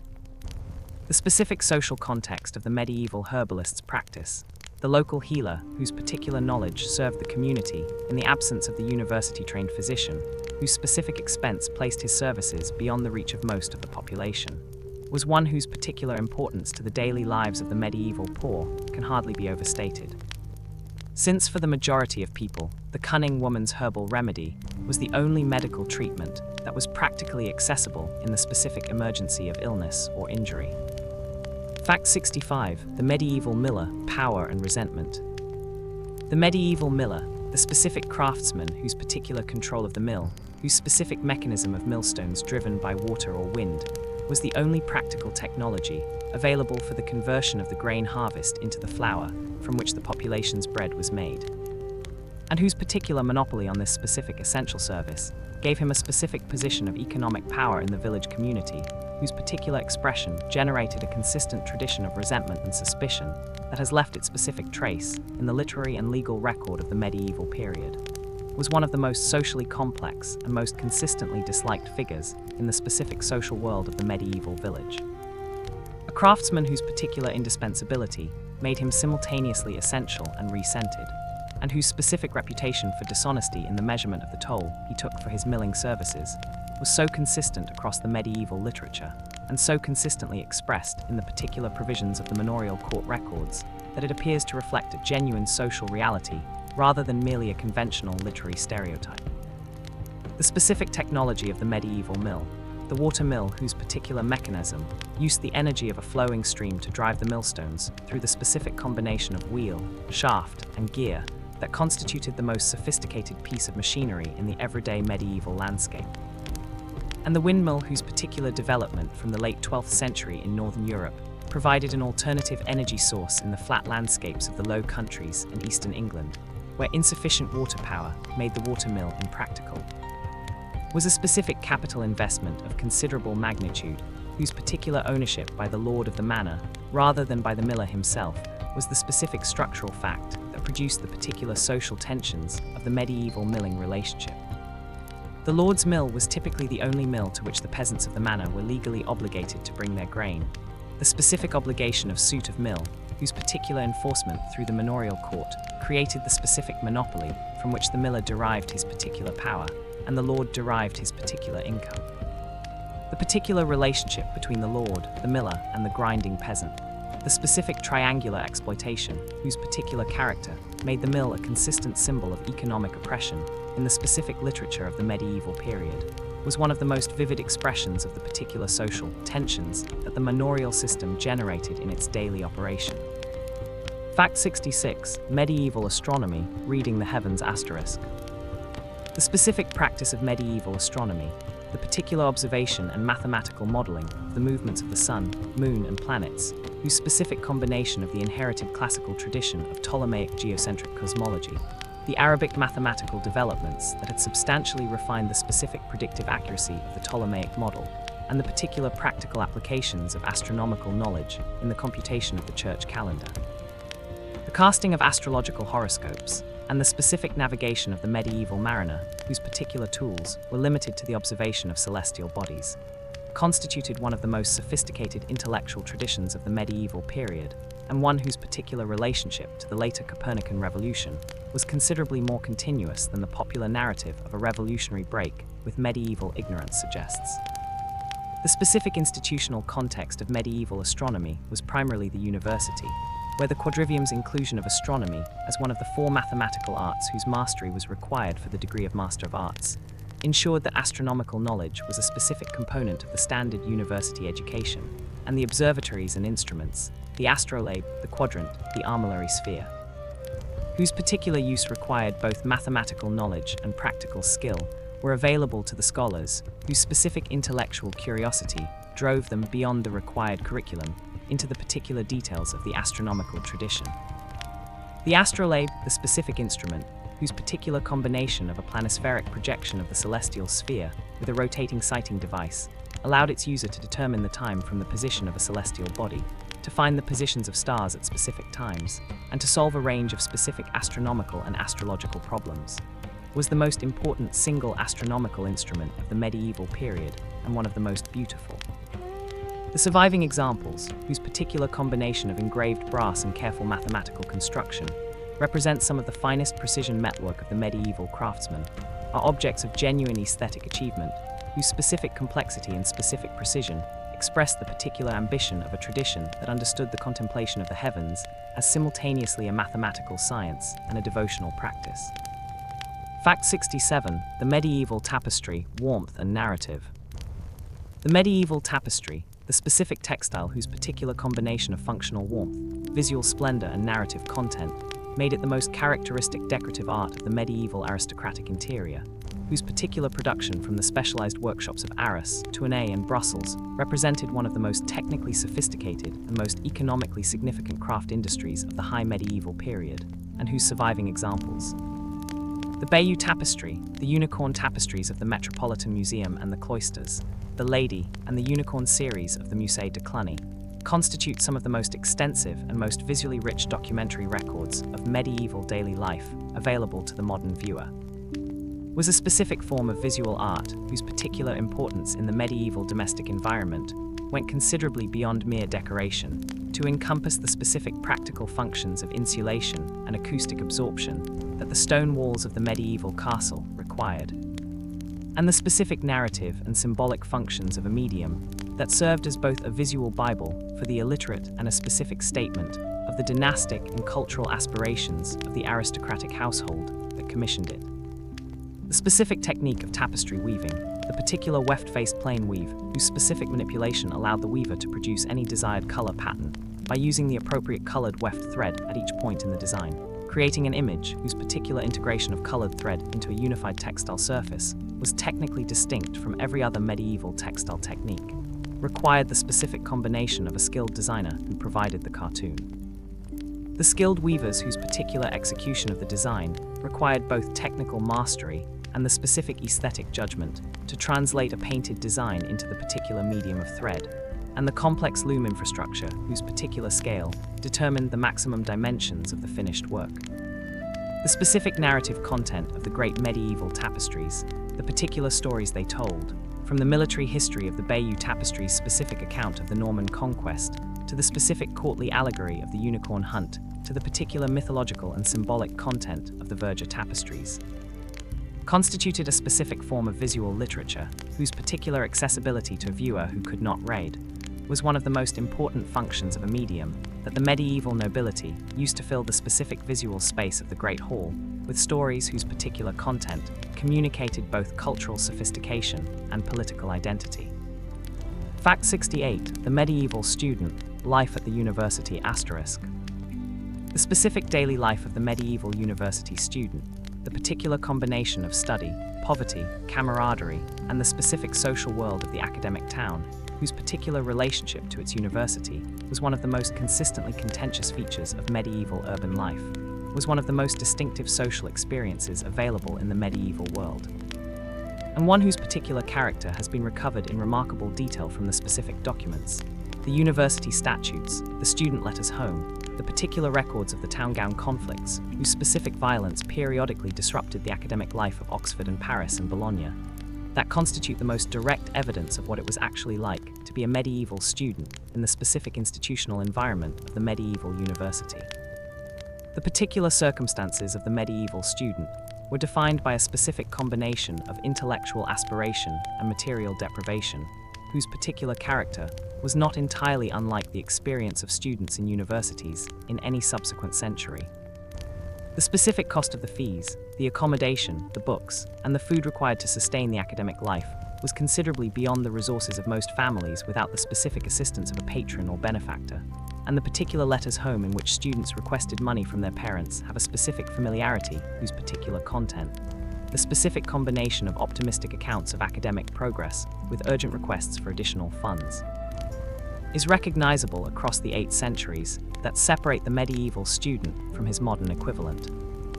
The specific social world of the medieval university town, the lodging houses in which students lived several to a room in conditions of specific physical discomfort, whose particular combination of cold and noise, and the specific smell of many young men in close proximity, was one of the characteristic features of the academic town, was also a world of genuine intellectual excitement, whose particular energy is palpable in the specific records of the great teachers of the medieval university tradition. Abelard's lecture hall in Paris drawing students from across Europe, Aquinas' systematic construction of the Summa Theologica in the specific intellectual environment of the Dominican Studium, the particular disputations of the schools in which the specific technique of the formal argument and counter-argument, whose logical structure the scholastic tradition had developed, was deployed in the specific service of the specific philosophical and theological questions, whose particular importance to the medieval world was not merely academic, but directly connected to the most fundamental questions of how the universe was organized and what human beings were for. Fact 69. The medieval peasant and the church, faith on the ground *. The specific relationship between the medieval peasant and the institutional church, the particular combination of genuine personal faith, conventional social observance, occasional anticlerical resentment, and the specific practical engagement with the Church's ritual services, whose particular importance to the management of the specific crises of birth, marriage, illness,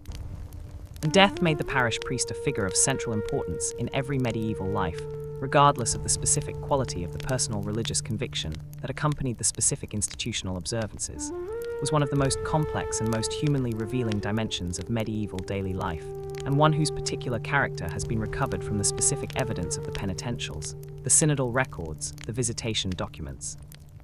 and the particular testimony of the heresy Inquisition records, whose specific content reveals the actual religious beliefs and practices of the medieval peasantry with a directness that the more formal literary and theological sources do not provide. The specific content of medieval peasant religion, the particular combination of Orthodox Christian belief and practice with the specific elements of the older pre-Christian tradition that had been incompletely absorbed by the Christianization of Europe, was the particular religious world that the Church consistently attempted to purify and consistently failed to entirely transform. The specific practices that the synodal legislation repeatedly prohibited, the particular offerings made at sacred springs and trees, the specific dances at the church door on feast days, the particular use of protective charms whose specific content combined Christian prayer with older verbal formulas, were not the practices of people who did not believe in Christianity, but of people whose specific synthesis of Christian and pre-Christian elements expressed the particular religious world of a population that had been Christian for centuries and had integrated the new faith with the specific local sacred geography and the specific practical religious needs of the agricultural community in ways that the official theology did not entirely accommodate. The parish priest who served this community was typically a man of limited education, whose specific formation was barely adequate to the specific liturgical functions the role required, and whose particular knowledge of the theological tradition was limited to the specific catechetical content, the Pater Noster, the Ave Maria, the Ten Commandments, the Seven Deadly Sins, whose memorization and explanation constituted the primary vehicle of religious instruction available to the medieval parish. Fact 70, Daily Life at 70, 30 facts from the end. 70 facts into the story of daily life in the medieval age, 30 facts from the end, and the full human texture of the medieval world is visible in all its variety and all its depth. The blacksmith's forge and the convent's choir, the childbirth chamber and the herbalist's garden, the miller's resentment and the student's lodging house. The tapestry's narrative richness and the peasant's particular synthesis of Christian and pre-Christian faith. The medieval world that has emerged from these 70 facts is not the simple, dark, violent age of popular imagination, but a civilization of extraordinary internal complexity whose particular achievements, in architecture, in theology, in the visual arts, in the specific social institutions of the guild and the university and the parish, were built by the specific labor and the specific faith and the specific ingenuity of people who inhabited a world of genuine physical difficulty with a social resourcefulness and a cultural vitality whose particular quality deserves a more honest assessment than either the romantic idealization or the dismissive condescension that the popular tradition has alternately offered. 30 facts remain. They will carry us through the final dimensions of medieval daily life, the specific textures of the medieval world that have not yet been fully explored, the particular human stories whose specific details illuminate the broader history, and the question that the entire journey ultimately asks. What does the medieval world, at such distance from our own in its specific physical conditions and its specific cosmological framework, still have to say to people who live in a world of electricity and antibiotics and democratic governance about the particular human challenges of finding meaning, building community, and facing the specific limits that no civilization, however technically sophisticated, has ever been able to entirely overcome? This is explored during sleeping. Fact 71, the medieval apothecary between medicine and magic. The medieval apothecary, the specific tradesman whose particular occupation placed him at the specific intersection of the herbalist's practical plant knowledge, the physician's theoretical humoral framework, and the particular commercial world of the medieval spice trade whose specific products, the imported spices from the East that served simultaneously as culinary flavoring, medicinal ingredients, and luxury goods whose particular cost made their possession a specific marker of wealth and sophistication, were the primary raw materials of his trade, and whose particular role in the medieval urban economy combined the specific functions of the modern pharmacist, the grocer, the confectioner, and the cosmetic supplier in a single commercial establishment, whose particular diversity of products expressed the specific undifferentiated character of the medieval chemical arts. Was one of the most economically important and most socially visible craft practitioners of the medieval town, and one whose particular daily life has been recovered in considerable detail from the specific records of the guild organizations that regulated his trade and the specific inventories, whose particular contents reveal the specific range of goods that the well-stocked medieval apothecary's shop contained. The specific products that the medieval apothecary prepared and sold ranged from the simple herbal remedies, whose particular preparation involved the drying, grinding, and combining of plant materials in the specific proportions prescribed by the medical tradition, through the compound medicines, the theriac, the mithridate, the electuaries whose particular complexity sometimes involved dozens of ingredients combined in specific proportions, according to the specific recipes of the classical medical tradition, to the imported spices and aromatics, whose particular commercial value made the apothecary's shop one of the most fragrant and most expensive retail environments in the medieval town. The specific smell of the apothecary's shop, the particular combination of dried herbs and spices, of the aromatics whose specific burning was understood to purify the air and protect against the miasma that the Galenic tradition identified as a source of disease, and of the specific chemical preparations whose particular odors ranged from the pleasant to the distinctly unpleasant, was one of the most characteristic sensory landmarks of the medieval urban streetscape. A specific olfactory signal that announced the particular presence of an establishment whose products addressed the specific medical, culinary, and cosmetic needs of the urban population. Fact 72. The medieval flood and drought, when nature failed. The specific experience of natural disaster in the medieval world, the particular episodes of flooding, drought, unseasonable frost, and the specific crop failures that these events produced, whose particular consequences for a population living at the specific margins of subsistence were considerably more severe than the same events would produce in a modern agricultural economy with its specific technological and institutional buffers against natural variability, was one of the most immediate and most consistently feared dimensions of medieval daily life,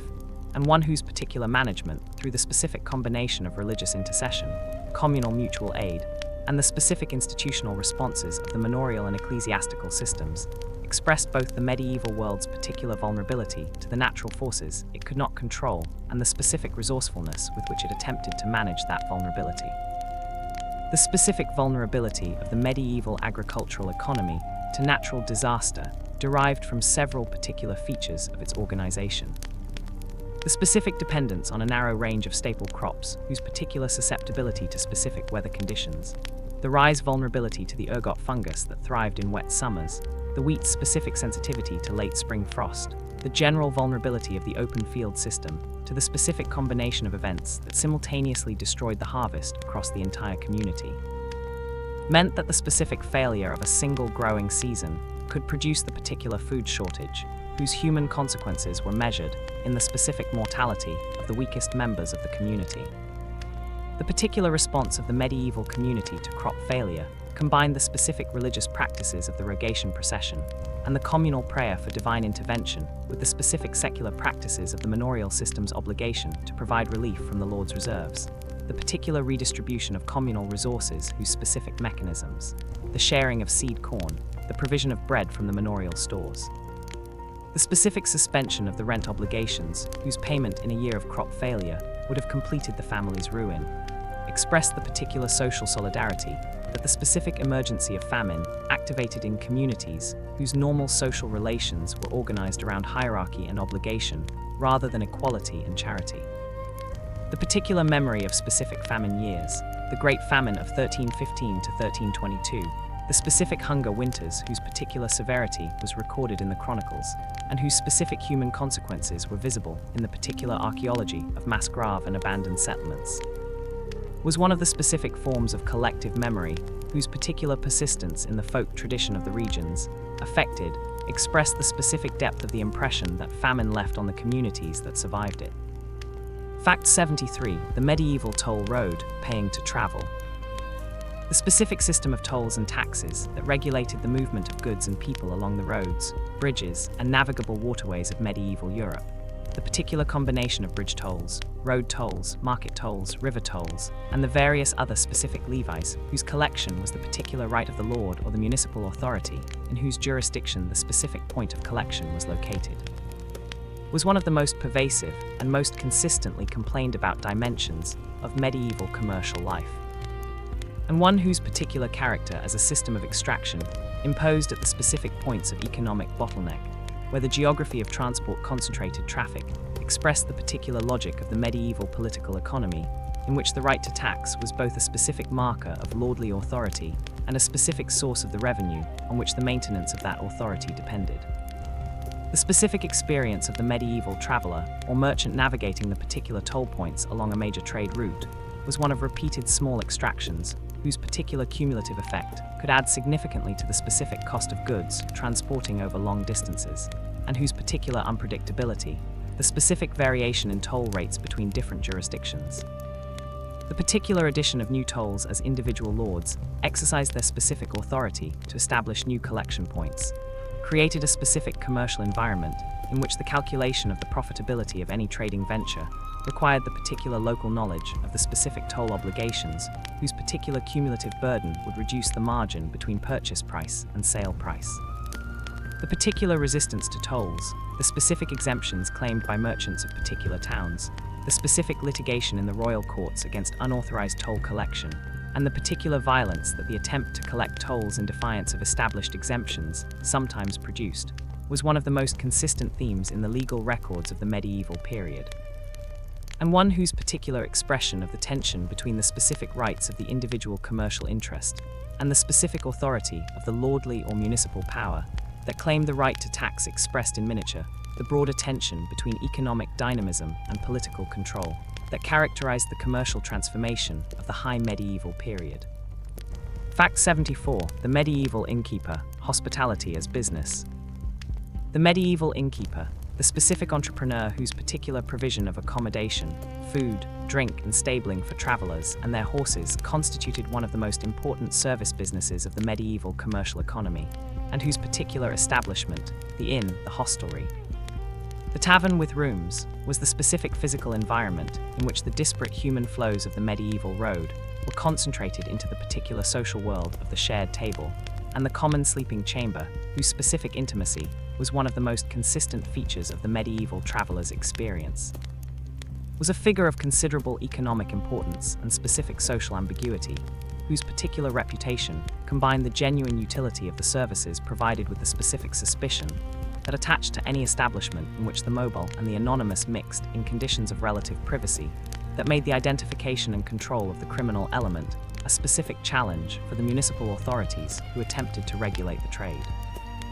The specific physical environment of the medieval inn varied considerably with the social class of its clientele and the particular commercial importance of its location.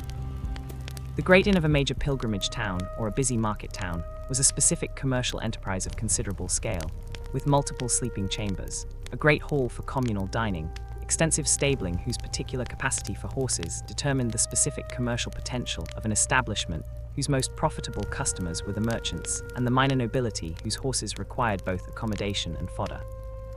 and the specific kitchen and brewing infrastructure whose particular products, the meals and the ale, were the specific commercial foundation of the innkeeper's income.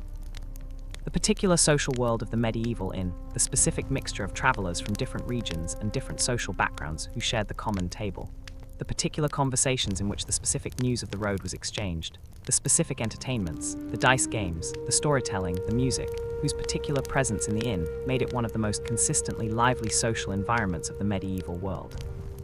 constituted a specific microcosm of the medieval world's particular variety that no other institution quite replicated. Fact 75. The medieval dyer, color as commerce asterisk.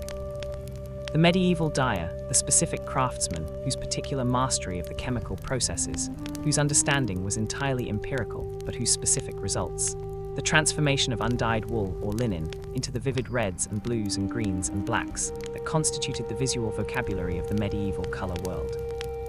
were products of genuine technical sophistication, whose particular achievement required years of accumulated practical knowledge, and whose specific economic value to the textile trade made dyeing one of the most important specialized crafts in the medieval urban economy, was a figure of specific importance in the commercial life of the medieval cloth-producing towns, whose particular prosperity depended on the specific quality of their textile products, and one whose particular craft has left its specific trace in the specific street names, Dyer's Lane, the Rue des Teinturiers, that persist in European cities as specific linguistic fossils of the particular spatial organization of the medieval craft economy. The specific chemistry of medieval dyeing, which the practitioner understood in the particular language of the craft tradition, rather than in the molecular terms of modern chemistry, but whose specific results were the product of genuine chemical processes, whose particular mechanisms we can now describe with a precision unavailable to the medieval dyer, involved the preparation of the fiber for the reception of the dye stuff through the specific process of mordanting, in which the fiber was treated with a metallic salt, whose particular chemical interaction with both the fiber and the dye molecule created the specific bond that gave the colored cloth its particular fastness to light and washing.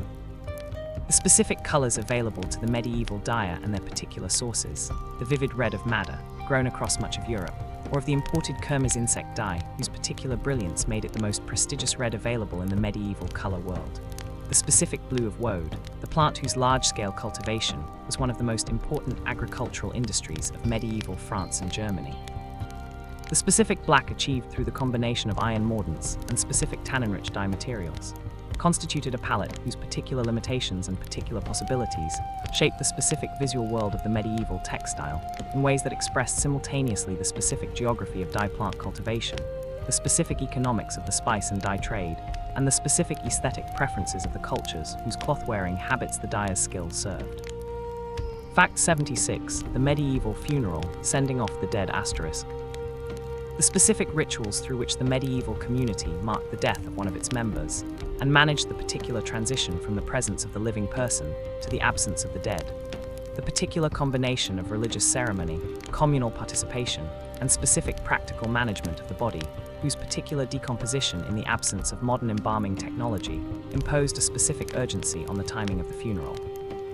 constituted one of the most socially significant and most carefully maintained bodies of ritual practice in the medieval world, and one whose particular character expressed the specific medieval understanding of death as a communal event rather than a private one,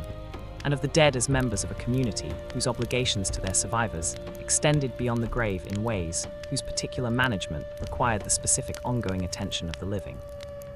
The specific process of the medieval funeral began at the moment of death, whose particular recognition was followed by a sequence of specific acts: the laying out of the body, the washing and clothing of the corpse in the specific garments of burial, the lighting of candles at the head and feet, whose particular symbolism expressed the specific theological understanding of death as a journey from darkness toward light. That involved the immediate family and the neighborhood community, whose particular participation in the preparation of the body expressed the specific communal character of death management in a world where the specific functions of the modern undertaking profession were distributed among the family, the neighborhood, and the church. The funeral procession, the specific movement of the body from the house to the church whose particular route through the village or town streets, was the specific occasion at which the entire community participated in the collective acknowledgement of the death and the specific expression of its social significance, was one of the most important ritual events of the medieval community's year, and the particular quality of the funeral, the number of candles, the specific prayers, the particular masses said for the soul of the deceased, the specific dole of bread and ale distributed to the poor whose prayers were believed to benefit the departed soul, expressed with specific visual clarity the social rank and the specific religious investment of the deceased and their family. Fact 77. The medieval town square, the heart of urban life. The medieval town square, the specific public space whose particular combination of commercial function, civic ceremony, religious significance, and informal social gathering made it the physical heart of the medieval urban community, the specific environment in which the most important collective events of the town's life, the market, the proclamation of royal decrees, the public execution, the religious procession, the seasonal fair, were enacted in the presence of the gathered community, whose particular attendance expressed both the specific social obligation of civic participation and the specific human appetite for the public spectacle that the square's particular events provided, was the most consequential single piece of urban design in the medieval town, and the specific form whose particular persistence in the urban landscapes of European cities across 8 centuries of subsequent development testifies to the particular effectiveness with which it served the specific needs of the urban community that created it. The specific spatial organization of the medieval town square, its particular relationship to the parish church, the market hall or guild hall, and the other civic buildings whose specific arrangement around the square's perimeter expressed in three-dimensional form the particular power relationships of the urban community, was the product of both deliberate planning and organic development, reflecting the specific priorities of the community that shaped it over generations of use and modification. The market cross, the specific stone monument, whose particular position at the center of the square, marked the specific location of commercial exchange, whose particular sanctification by the cross's presence expressed the medieval understanding that honest commercial transaction was a specific moral obligation, not merely an economic one. Was the specific focal point of the weekly market, whose particular activity transformed the square from its weekday character as a through route and meeting place into the specific commercial environment, whose particular energy and particular variety was the most cosmopolitan experience available to most medieval town dwellers. The pillory and the stocks whose particular placement at the square's edge expressed the specific connection between the market's commercial regulation and the public punishment of those who violated it. The fraudulent baker, the dishonest alewife, the specific cheats of the market trade, were specific instruments of public humiliation whose particular effect depended on the specific presence of the gathered community, whose witnessing of the punishment constituted its specific effectiveness as a deterrent. Fact 78. The medieval shepherd, life on the margins. The medieval shepherd, the specific figure whose particular occupation placed him at the specific edges of the agricultural landscape, in the pastures and the common lands, and the seasonal upland grazings whose distance from the village removed him from the immediate social world of the community for significant portions of the year, and whose particular relationship with the animals in his care, the specific knowledge of the individual sheep whose particular health, particular reproductive history, and particular wool quality required the specific attentiveness of a practitioner whose economic value lay precisely in his capacity for the sustained observation that the animal's welfare required, was one of the most solitary and most contemplative of the specific occupations available in the medieval world, and one whose particular character has left its specific trace in the pastoral literary tradition, whose particular idealization of the shepherd's life expressed the specific urban intellectuals longing for a simplicity and a closeness to nature that the specific conditions of the medieval shepherd's actual existence did not entirely provide. The specific daily life of the medieval shepherd was organized around the particular rhythms of the sheep's annual cycle, the lambing season in early spring, whose specific demands for constant attendance during the vulnerable first weeks of the lamb's lives required the particular round-the-clock care that the shepherd maintained in the specific temporary shelter of the sheepfold. The summer grazing on the common pasture, whose particular management required the specific knowledge of the land's carrying capacity and the particular water sources, whose reliability determined the grazing patterns. The shearing season in early summer, whose particular collective labor was one of the most important events in the agricultural economy of the wool-producing regions of England and the Low Countries. And the autumn management of the flock, whose particular culling, the specific selection of the animals to be kept through the winter and those to be slaughtered for the salt provisions, required the practical knowledge of stock management that distinguished the competent shepherd from the merely attentive one. The specific solitude of the shepherd's work, the particular long hours alone with the flock, the specific observation of the natural world that the shepherd's particular position on the edge of the cultivated landscape provided, the specific contemplative quality of a life in which the immediate demands of the animals in his care were the primary focus of attention, was the specific experience that the pastoral literary tradition elevated into an ideal of philosophical simplicity, whose particular appeal to the literate urban audience expressed something genuine about the specific human value of solitude and attentiveness that the particular conditions of the shepherd's life cultivated. Fact 79. The medieval letter, writing across distance. The medieval letter, the specific vehicle of written communication whose particular importance in a world without the postal service, the telegram, or the telephone made it simultaneously the primary instrument of long-distance personal and business communication and a specific luxury whose particular cost, the parchment, the ink, the wax seal, and above all the specific messenger whose employment was required to carry the letter to its recipient, limited its regular use to the literate and the wealthy while making the occasional letter from the distant family member or the absent lord, a specific event of considerable social weight, was one of the most revealing documents of medieval daily life. A specific form of personal expression whose particular constraints of formality and the specific awareness of the letter's physical journey through potentially hostile hands shaped the particular content and the particular rhetoric of a medium whose survival in sufficient quantity to permit their systematic study has given modern historians an extraordinarily intimate window into the specific daily concerns, the specific emotional register, and the specific practical preoccupations of the medieval people who wrote and received them. The specific letter-writing tradition of the medieval period was organized around the particular conventions of the ars dictaminis, the specific rhetorical art of letter composition, whose formal rules, taught in the medieval universities and the cathedral schools, prescribed the particular structure of the medieval letter from the salutatio, in which the identities of the writer and recipient were specified in forms whose specific elaboration expressed the particular status relationship between them, through the captatio benevolentiae, in which the writer sought the goodwill of the recipient, to the narratio, petitio, and conclusio, whose particular combination constituted the specific communicative purpose of the letter. The specific content of the surviving medieval letter collections, the Paston letters of 15th century England, the letters of Abelard and Helois, the specific business correspondence of the Italian merchant houses, the particular personal letters of the medieval queens and empresses whose correspondence with family members and advisors has been preserved in the archives of the recipients, reveals the specific range of human concerns that the medieval letter was called upon to express. The particular business negotiations whose specific details required written record, the specific family news whose communication across the distances that separated medieval families was one of the primary practical functions of the letter, and the specific emotional expression whose particular presence in the medieval letter, the grief, the longing, the specific joy of reunion anticipated, constitutes the most directly personal evidence of what medieval people actually felt. Fact 80, Daily Life at 80, 20 facts from the end. 80 facts into the story of daily life in the medieval age, 20 facts from the end, and the specific texture of a world that lived, labored, celebrated, suffered, and made meaning without the specific technologies that the modern world has come to regard as the basic conditions of civilized life, is visible in all its variety and all its depth.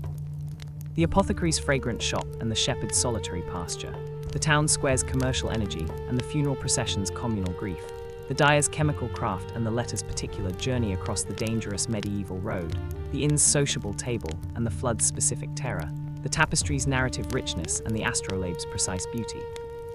What is most striking, 80 facts in, is not the distance between the medieval world and our own, but the specific continuity, the same human needs for warmth and food and community and meaning, addressed by the particular solutions that the specific material conditions and the specific cultural assumptions of the medieval world made available, whose particular character was different from our own solutions in every specific detail, while being recognizably in the service of the same fundamental human project. 20 facts remain. They will complete the story of daily life in the medieval world, not by resolving the questions it raises about the particular human condition, but by honoring the specific human beings who lived it with the specific attention and the specific respect that their particular lives deserve. This is explored during sleeping. Fact 81, the medieval candle, light against the dark asterisk. The specific technology of artificial light available to the medieval world, the particular combination of candles, rush lights, oil lamps, and the open hearth's firelight, whose collective inadequacy to the specific challenge of illuminating the long winter nights of Northern Europe, was one of the most fundamental material constraints of medieval daily life, was simultaneously more various and more limiting than the popular image of a uniformly dark medieval night suggests, and was the specific dimension of medieval experience, whose particular consequences for the organization of daily activities, the specific character of the evening's social life, and the particular quality of the nighttime experience that the medieval person inhabited, were among the most pervasive and most consistently underestimated differences between the medieval world and the modern one. The specific varieties of medieval artificial light reflected the particular economic hierarchy of the community they served. Wax candles, the specific product of the beeswax whose particular combination of slow burning, relative smokelessness, and the specific pleasant smell of the burning wax made it the superior illuminant available in the medieval world, were expensive enough that their regular use was limited to the wealthy household, the church, and the specific ceremonial occasions whose particular status required the specific quality of wax light over the cheaper alternatives. Tallow candles, made from the rendered fat of cattle and sheep, whose particular availability as a byproduct of the autumn slaughter made them considerably more affordable than wax, were the specific illuminant of the middling household, their particular disadvantages of smokiness, smell, and the specific need for regular trimming of the wick, balanced by the practical accessibility of their production from the same animal fats that the household used for cooking and soap making. Rushlights, the specific illuminant of the poorest households, made by soaking the pith of the common rush in fat and allowing it to solidify, provided the most rudimentary level of artificial light at the lowest possible cost, their particular light output so limited that the specific activity they illuminated was primarily the finding of one's way to bed rather than the sustained engagement with any task requiring the particular visual acuity of needlework or reading. Particular consequence of expensive and inadequate artificial light was a daily rhythm organized around the natural light cycle in ways whose specific character, the early rising at dawn, the specific concentration of all labor requiring visual precision in the daylight hours, the early retirement after darkness fell in winter, shaped the particular organization of medieval daily life in ways whose full significance requires the specific imaginative effort of living mentally without the light switch. Fact 82. The medieval witch, fear and the outsider asterisk. The specific figure of the witch in the medieval world, whose particular character as an outsider whose specific supposed commerce with the demonic world made her simultaneously an object of fear and the particular target of communal aggression, whose specific expression ranged from the informal social sanctions of gossip and exclusion to the particular legal proceedings, whose occasional outcome was execution, was one of the most revealing manifestations of the specific tensions and specific anxieties that the medieval community's particular social structure generated, and one whose particular history in the medieval period requires careful distinction from the specific mass witch hunts of the early modern period, the 16th and 17th centuries, with which it is frequently and incorrectly conflated in the popular imagination. The specific medieval understanding of witchcraft, maleficium, the particular harmful magic whose specific effects on neighbors' livestock, crops, and children were attributed to the specific malice of a person who had made some form of compact with the demonic world, was grounded in the particular cosmological framework of the medieval world, whose specific understanding of the devil's power to act in the physical world through human agents was theologically orthodox and practically consequential. The specific social profile of the person accused of maleficium in the medieval period was typically that of the community's particular outsider. The elderly woman whose specific combination of limited social resources, reduced physical capacity, and the particular social isolation of widowhood or childlessness made her vulnerable to the specific accusations that tended to arise when the particular misfortunes of a community, the sick child, the dead cow, the failed harvest, required a specific human explanation whose identification in a specific person provided both the emotional satisfaction of agency attribution and the specific social mechanism of the scapegoat, whose designation allowed the community's particular anxieties to be directed toward a manageable human target. The specific church's official position on popular witch belief was for much of the medieval period skeptical. The Canon Episcopi, an authoritative ecclesiastical text, specifically dismissed the belief that women could physically fly through the night with Diana as a deceptive dream rather than a reality. A position whose particular moderation was gradually eroded by the specific theological developments of the 14th and 15th centuries that produced the demonological treatises, whose particular theoretical elaboration of the witch's specific compact with the devil provided the intellectual framework for the mass persecutions of the early modern period. Fact 83. The medieval tournament, war as entertainment. The medieval tournament, the specific organized military exercise whose particular evolution from the dangerous free-for-all melee of the early medieval period, in which teams of knights fought each other across considerable areas of countryside with real weapons and real casualties, to the more controlled and more ritualized joust of the high medieval period, in which individual knights competed in single combat with lances across a barrier, whose specific introduction reduced the particular danger of the head-on collision between horse and rider while preserving the specific martial contest, was one of the most important social institutions of the medieval aristocratic world, and one whose particular combination of military training, social display, commercial opportunity, and festive entertainment made it the specific occasion around which the particular culture of the chivalric nobility was most completely and most visibly enacted.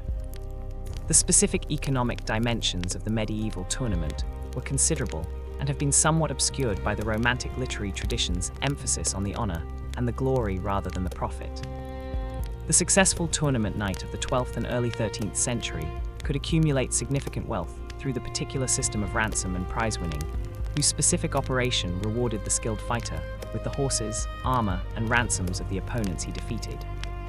Creating a specific economic incentive for tournament participation that was entirely consistent with the chivalric ideology of martial excellence, but considerably more mercenary in its particular character than the poetic tradition acknowledged. The specific social world of the tournament, the particular gathering of the regional nobility that the tournament's announcement generated, the specific market that the tournament fair attracted to serve the needs of the assembled participants and spectators, the particular lodgings and entertainment whose provision was a specific commercial opportunity for the town or manor in whose vicinity the tournament was held, was one of the most vivid expressions of the particular way in which the medieval social world organized the specific intersection of the competitive, the commercial, and the festive into a single event whose particular character was inseparable from all three dimensions simultaneously. Fact 84. The medieval spice trade luxury from the East. The medieval spice trade, the specific commercial network whose particular geography connected the producing regions of South and Southeast Asia, where pepper, cinnamon, cloves, nutmeg, and ginger were cultivated or harvested, through the specific intermediary networks of Arab and Indian Ocean merchants to the Mediterranean ports from which the Venetian and Genoese merchants distributed them across the whole of Europe, whose particular demand for these specific commodities drove the specific commercial and ultimately the specific geographical exploration, whose outcome was the discovery of the sea routes to Asia that transformed the global economy in the late 15th and early 16th centuries, was one of the most consequential commercial systems of the medieval world,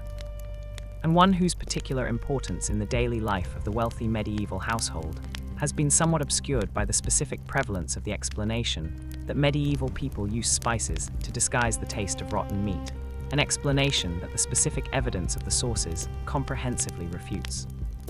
Medieval people were not indifferent to the quality of their food and did not regularly consume rotten meat flavored with expensive imported spices. The specific value of pepper and cinnamon in the medieval market, pepper was at various points worth more by weight than silver, made their use as a preservative for food whose deterioration could have been prevented by simpler and cheaper methods, an economic absurdity that no household would have contemplated.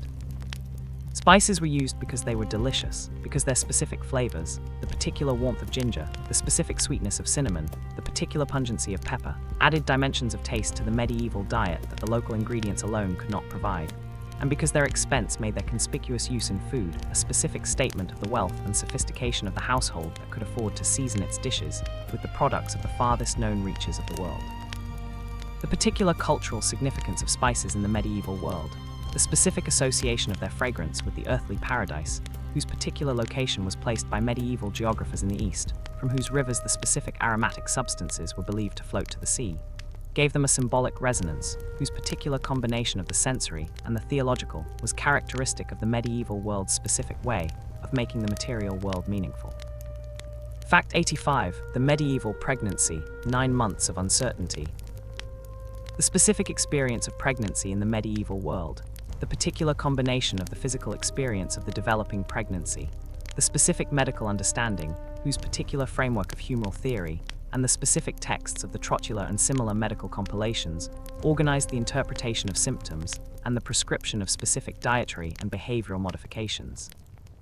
and the particular religious and magical practices, whose specific management of the pregnancy's specific risks combined official Christian prayer and the specific cults of the Virgin and the saints associated with childbirth with the particular protective charms and the specific folk practices, whose persistence in the face of ecclesiastical disapproval expressed the genuine anxiety of a population confronting a process whose specific outcome, the survival of both mother and child, was genuinely uncertain in ways that the modern obstetric safety net has rendered almost unimaginable, was one of the most intimate and most physically immediate dimensions of medieval female daily life, and one whose particular character expressed the specific intersection of the medical, the religious, and the social that characterized the medieval approach to the most consequential of the body's biological processes. The specific medical advice offered to pregnant women in the medieval tradition combined the particular dietary prescriptions of the humoral framework, the specific foods to be eaten and avoided, the particular regulation of the pregnant woman's physical activity and emotional state, the specific bathing practices whose timing and temperature were organized around the particular vulnerability of the developing fetus, to the specific environmental influences, whose effects on fetal development the medieval medical tradition had identified through the combination of classical authority and empirical observation. With the specific guidance on the recognition of particular warning signs, whose particular significance the experienced midwife or the medically literate household would be able to interpret. The particular religious dimension of the medieval pregnancy, the specific prayers to the Virgin Mary, whose intercession was sought for the protection of the developing child, the particular vows made in exchange for divine protection, and the specific ritual preparations for the birth whose religious character included both the official church's specific blessings and the more informal protective practices of the folk tradition, was the specific emotional and spiritual framework within which the pregnant medieval woman managed the particular anxiety of a physical process whose specific outcome was genuinely uncertain. Fact 86. The medieval minstrel, songs of memory. The medieval minstrel, the specific professional entertainer whose particular occupation combined the performance of music, the recitation of narrative verse, the specific transmission of news and gossip across the distances that separated medieval communities, and the particular preservation in oral performance of the historical memory and the literary culture whose specific vehicle in the pre-literate world was the skilled performer's voice and memory, was one of the most important cultural practitioners of the medieval world, and one whose particular contribution to the daily life of every level of the social hierarchy, from the Lord's Great Hall to the village green,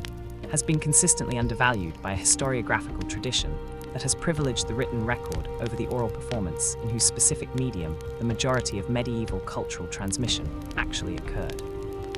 The specific skills of the medieval minstrel, the particular mastery of the instruments of the period, from the harp and the viol to the rebec and the hurdy-gurdy, whose specific combination of melodic and drone strings produced the particular sound that accompanied the recitation of the chansons de geste, and the lies whose specific content constituted the primary literary entertainment of the medieval aristocracy,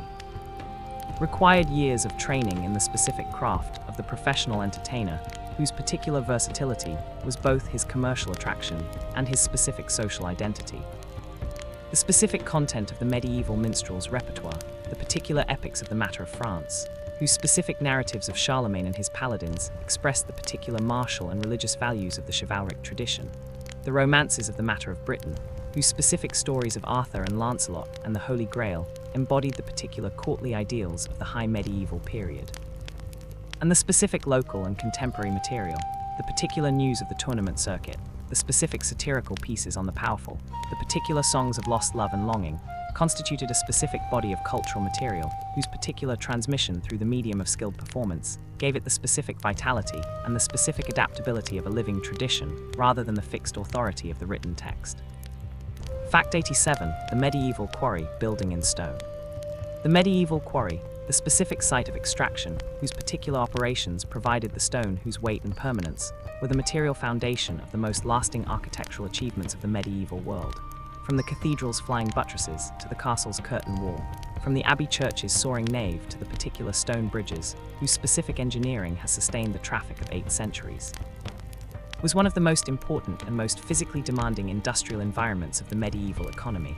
and one whose specific operations required the particular combination of geological knowledge, engineering skill, and organized labor that made large-scale stone construction possible in a world whose primary tool technology was iron and wood rather than the specific mechanical advantages of the modern quarrying industry. The specific skill of the medieval quarryman, the particular knowledge of the stone's specific grain and bedding planes, whose understanding allowed the precise prediction of where a specific cut would produce a clean break and where it would result in the particular shattering of the material, whose specific consequence would be the loss of the entire block,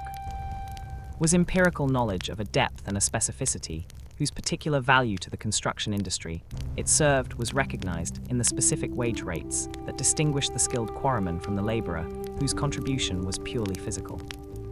The specific logistics of the medieval quarry, the particular organization of the extraction, the specific transport of the stone from the quarry face to the building site whose particular distance might involve the combination of sledge, river barge, and the specific ox-drawn carts whose load capacity determined the practical dimensions of the stone blocks that the construction would use,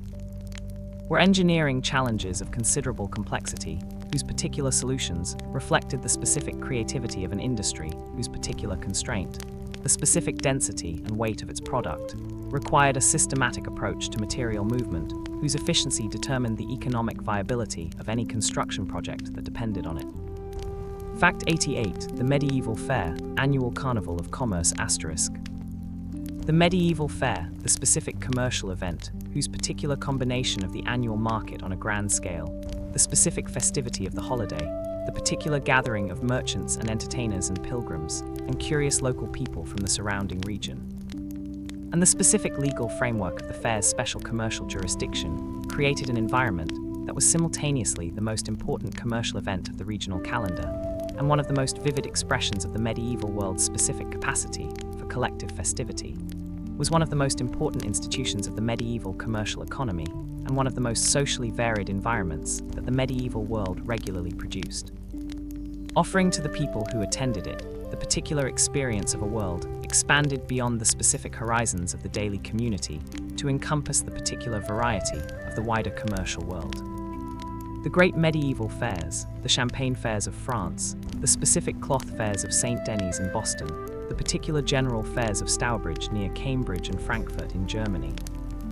were not merely large markets, but specific institutions of considerable legal and commercial sophistication, whose particular organization reflected the specific needs of an international commercial community, whose transactions required the specific legal protections and the specific dispute resolution mechanisms that the ordinary local market jurisdiction could not provide. The specific world of the fair, the particular rows of booths organized by the specific type of merchandise sold, the particular section of the fair ground devoted to cloth, the specific area for spices and metalwork, the general section for local agricultural produce, and the specific entertainment zone where the traveling performers concentrated their particular attractions, was a specific spatial expression of the commercial and social variety that the fair concentrated into the particular bounded time and space of its annual occurrence. The specific legal protection of the fair's peace, the particular guarantee of safe conduct for merchants traveling to and from the fair, the specific fair court whose jurisdiction over commercial disputes provided the rapid resolution that the temporary character of the gathering required, was one of the most sophisticated institutional innovations of the high medieval commercial revolution. A specific mechanism whose particular effectiveness in creating the conditions of commercial trust that long-distance trade required was one of the primary engines of the economic growth of the 12th and 13th centuries. Fact 89. The Medieval Oath, Words that Bound the World ***. The medieval oath, the specific verbal formula, whose particular invocation of the divine witness, whose particular omniscience would ensure that the specific promise or testimony it accompanied was true or would be honored, and whose particular violation constituted not merely a social or legal wrong, but a specific offense against God, whose particular punishment extended beyond the specific sanctions available to the human courts, was one of the most fundamental institutions of the medieval social and legal order, and one whose particular importance in a world of limited literacy, where the written contract was less accessible and less reliably enforceable than the specific spoken commitment made in the particular presence of witnesses and the divine, reflected the specific character of a civilization that organized its most consequential social relationships around the specific combination of human witness and divine sanction that the oath embodied. The specific occasions on which the medieval oath was employed were as various as the specific relationships of the medieval social order required. The feudal oath of homage, through which the vassal acknowledged his specific obligations to the lord whose protection he sought. The specific oath of office, through which the mayor or the guild master or the judge accepted the particular responsibilities of their position. The judicial oath, through which the witness or the defendant invoked the divine witness to the truth of their testimony. The specific marriage vow, whose particular invocation of divine blessing on the union created the sacramental bond that the medieval church understood as the specific foundation of the marital relationship. And the particular oaths of the guild, whose specific formulation of the mutual obligations of masters and journeymen and apprentices created the institutional framework of the craft organization. The particular gravity of the medieval oath, the specific understanding that perjury was not merely a legal wrong, but a specific act of blasphemy whose particular consequences included the eternal damnation of the soul, was one of the most powerful regulatory mechanisms of the medieval social order, creating a specific system of commitment enforcement that operated through the particular combination of social shame and divine sanction, whose effectiveness depended on the specific depth of the religious conviction that made the invocation of divine witness a genuinely terrifying act rather than a merely conventional formula. Fact 90, Daily Life at 90, 10 facts from the end. 90 facts into the story of daily life in the medieval age, 10 facts from the end, and the specific texture of a civilization lived without electricity, without antibiotics, without the specific institutional protections of the modern welfare state, and without the particular cosmological framework of the secular rationalism that has shaped the modern world's specific self-understanding, is visible in its full human complexity. The candlelight and the oath, the fair and the funeral, the minstrel's song and the quarryman's skill, the witch's specific vulnerability and the spice's specific luxury, the tournament's controlled violence and the shepherd's contemplative solitude.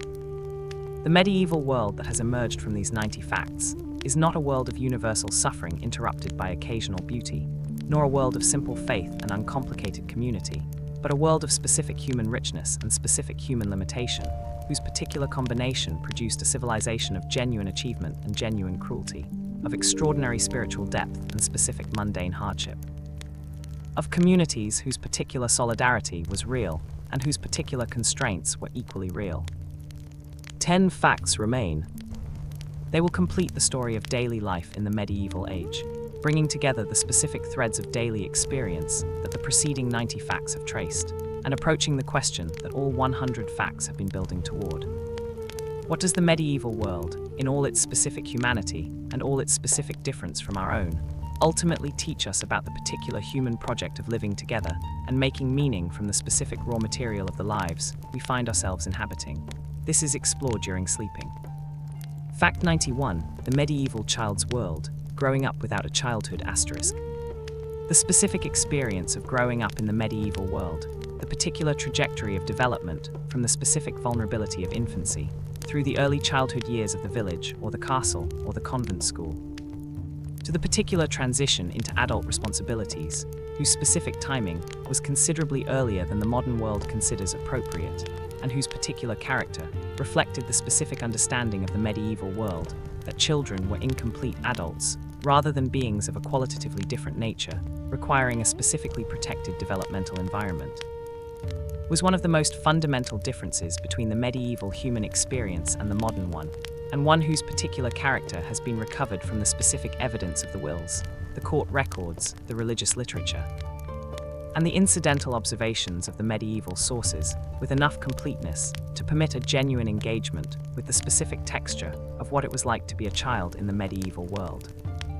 The particular transition from infancy to childhood in the medieval world was marked not by the specific age boundaries that the modern developmental psychology tradition has established, but by the particular biological and social milestones whose specific achievement signaled the child's readiness for the progressive integration into adult responsibilities that the medieval household's economy required.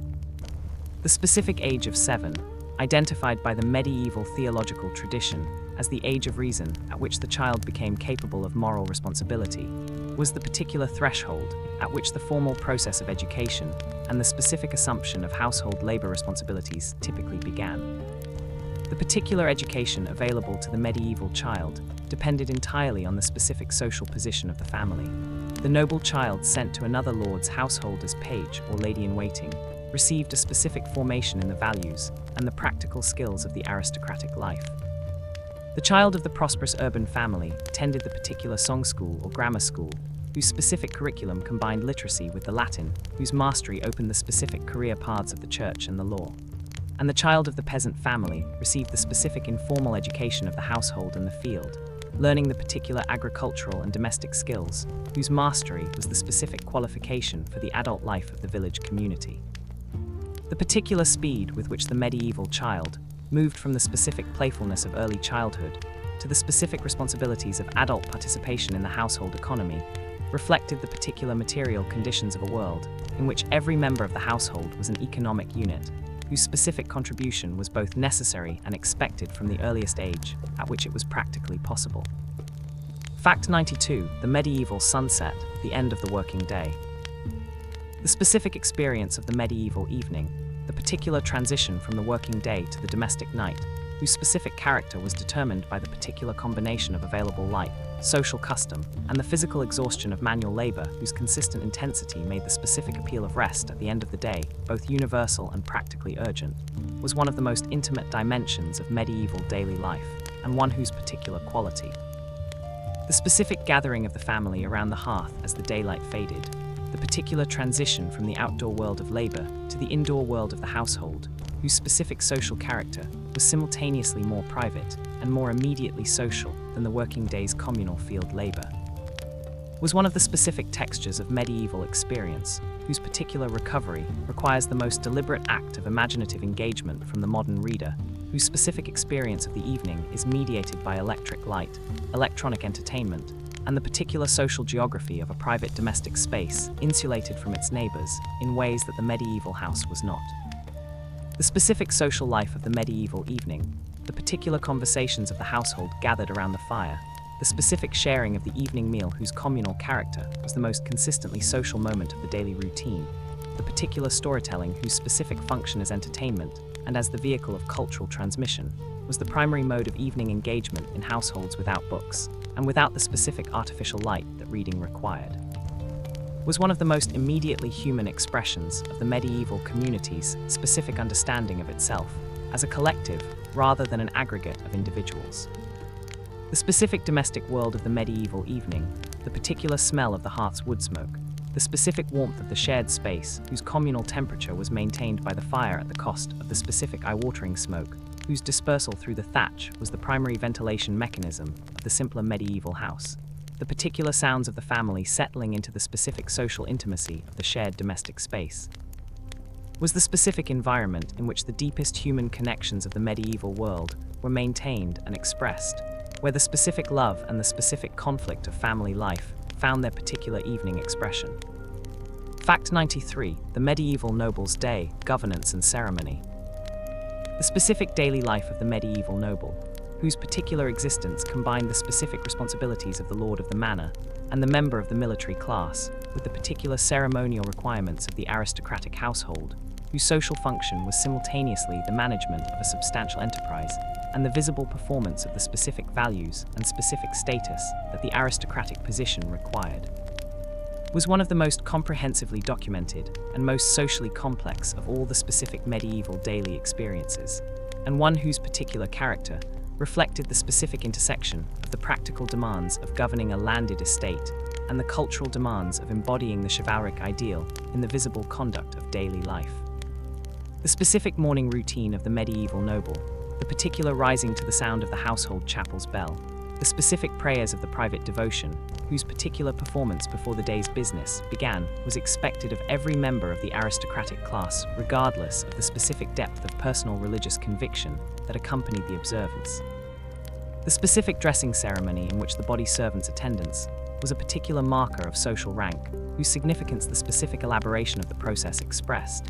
was the particular beginning of a day organized around the alternation of the specific public duties of lordship and the particular private pleasures of the aristocratic leisure, whose combination constituted the specific daily round of the medieval great household. The management of the estate, the particular audiences with the bailiff and the reeve, whose specific reports on the agricultural operations required the lord's attention, the specific hearing of the manorial court, whose periodic sessions were the primary mechanism of local justice, and the specific occasion at which the lord's authority over his tenants was most directly expressed, was the practical core of the noble's administrative life, whose particular demands consumed a significant portion of the working day, and whose specific requirements of knowledge and judgment separated the effective lord from the merely ceremonial one. Fact 94. The medieval beggar, poverty as spiritual condition ***. The medieval beggar, the specific figure of the destitute person, whose particular dependence on the charity of others for survival, placed them at the specific intersection of the medieval church's theology of poverty and the medieval community's specific social practices of charitable giving,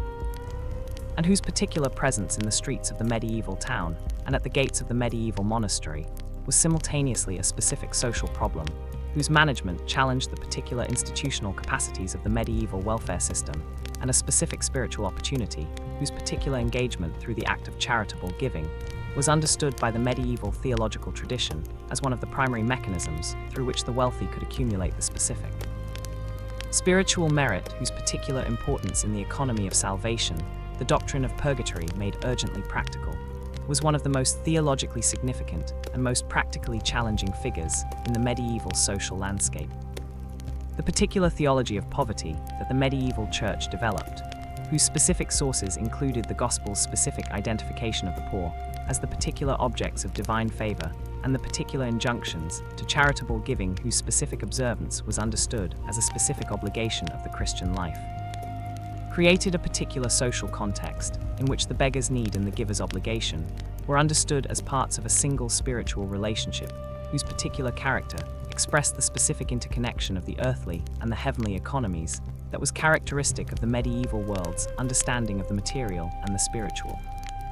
The specific institutional mechanisms through which the medieval church attempted to manage the particular challenge of poverty, the almshouse whose provision of accommodation and food for the aged and the infirm expressed the specific charitable impulse in its most organized form, the hospital whose care for the sick poor combined the specific medical functions with the particular spiritual ones of the chantry foundation, and the monastic dole whose periodic distribution of bread and ale at the monastery gate was the most widely available form of organized poor relief in the medieval landscape, were the particular expressions of a specific understanding of charitable obligation whose institutional inadequacy to the scale of medieval poverty was never fully resolved. Fact 95. The medieval clock, the invention that changed time. The mechanical clock, the specific technological innovation whose particular development in the late 13th and early 14th centuries, most likely in the monastic and cathedral environments, whose particular need for reliable timekeeping was the specific practical demand that drove the invention, and whose subsequent installation in the towers of the great medieval churches and civic buildings, whose particular combination of visual and acoustic timekeeping transformed the organization of the urban day, was one of the most consequential technological innovations of the entire medieval period, and one whose specific consequences for the daily experience of time in the medieval world constituted a genuine transformation in the particular character of the relationship between human activity and the specific flow of the day, whose particular measurement the mechanical clock made both more precise and more socially imposed than the variable natural timekeeping of the sun and the church bell had previously allowed. The specific innovation of the mechanical clock, whose particular mechanism used the controlled release of a falling weight through a specific escapement device to drive a train of gears that moved the clock's hands at a controlled rate, was not primarily a scientific achievement in the sense of a specific theoretical breakthrough, but a specific engineering achievement in the sense of a practical solution to the particular problem of maintaining a constant rate of movement against the specific irregular forces of friction and gravity that made pre-mechanical timekeeping so difficult to standardize. Particular social consequences of the mechanical clock, the specific possibility of organizing the urban working day around precise time intervals rather than the approximate natural divisions of dawn, noon, and dusk, and the particular potential this created for the specific regulation of labor and commerce, whose time-based organization the mechanical clock made for the first time practically achievable, were among the most consequential of any technological innovation of the medieval period, creating the specific conditions for the later development of the time discipline of the industrial world, whose particular organization of human activity around the specific demands of the clock, rather than the natural rhythms of the light cycle, was one of the most fundamental transformations of daily human experience in the history of modern civilization. Fact 96. Medieval old age, the final chapter. The specific experience of old age in the medieval world, the particular condition of the person whose advancing years had reduced their specific capacity for the physical labor whose contribution to the household economy was the particular basis of their social value, and whose management in the absence of the pension, the retirement home, and the specific institutional supports of the modern welfare state depended on the particular combination of family obligation, guild provision, and the specific charitable infrastructure of the church, whose almshouses and hospital facilities constituted the primary formal provision for the elderly destitute, was one of the most revealing dimensions of the medieval social order, and one whose particular character expressed both the specific warmth of the communal bonds that the medieval community could provide for its vulnerable members,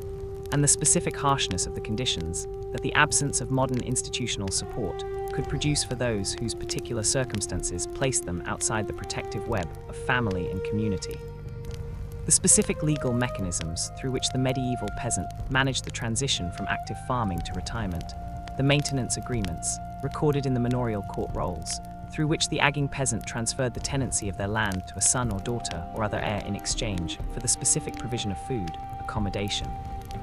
and care, whose particular enumeration in the maintenance contract expressed both the specific negotiation of the family relationship and the specific anxiety about the adequacy of the provision that the agging person's particular vulnerability generated,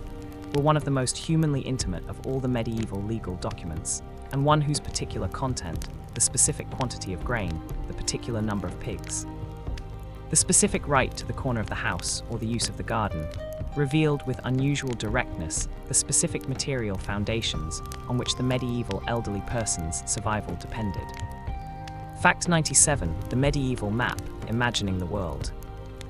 The specific cartographic tradition of the medieval world, whose particular products, the mappi mundi, whose specific combination of geographical information, theological symbolism,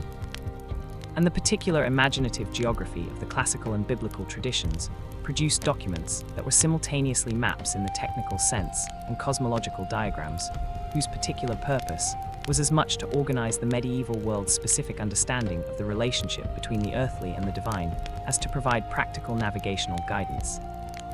constituted one of the most revealing expressions of the particular way in which the medieval world understood its own position in the specific geography of the created universe.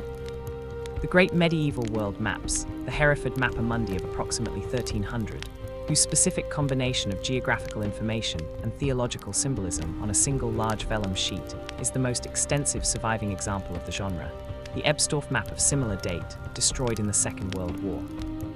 and the specific smaller maps whose particular contents expressed different aspects of the medieval geographical imagination,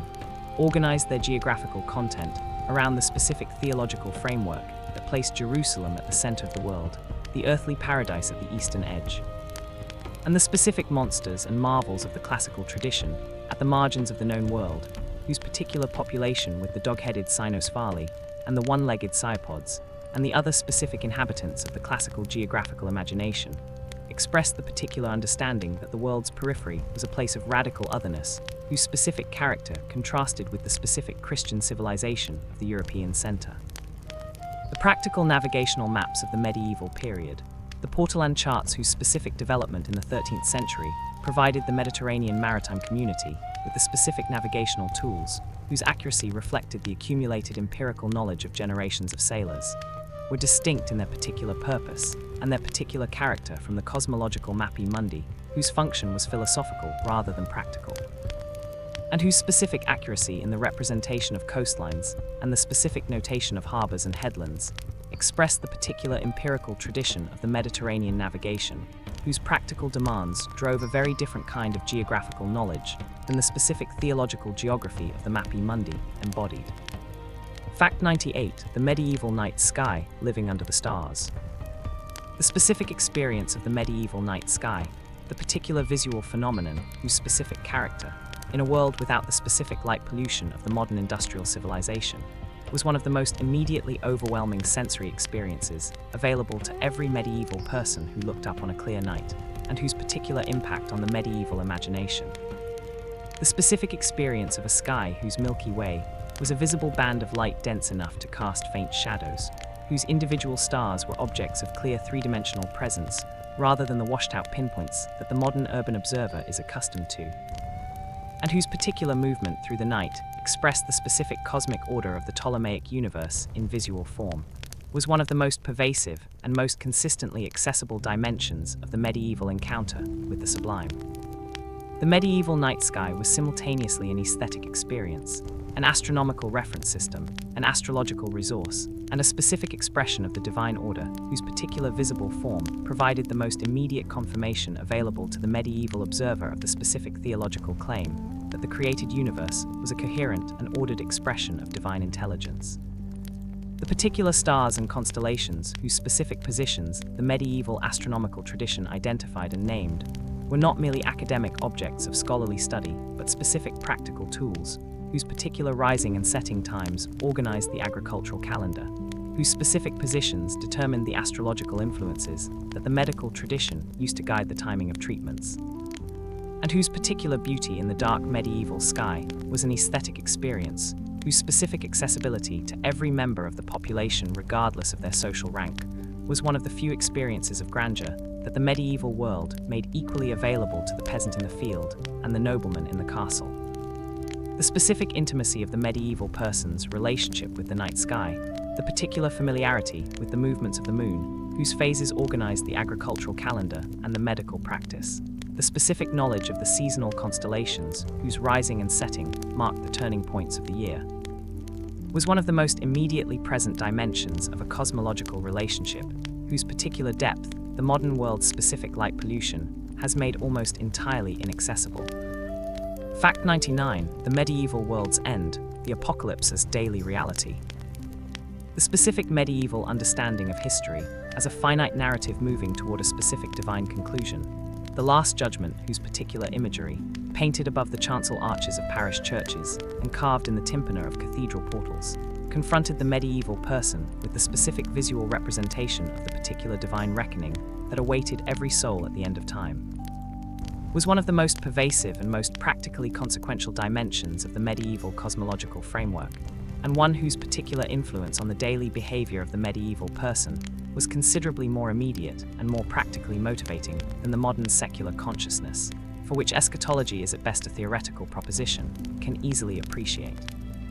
The specific theology of the Last Judgment, the particular doctrine that at the end of time the dead would be resurrected, that each soul would be judged on the specific evidence of its earthly life, that the righteous would enter heaven and the wicked would be condemned to hell, and that the particular sufferings of the damned and the particular joys of the saved would be eternal and without any possibility of amelioration,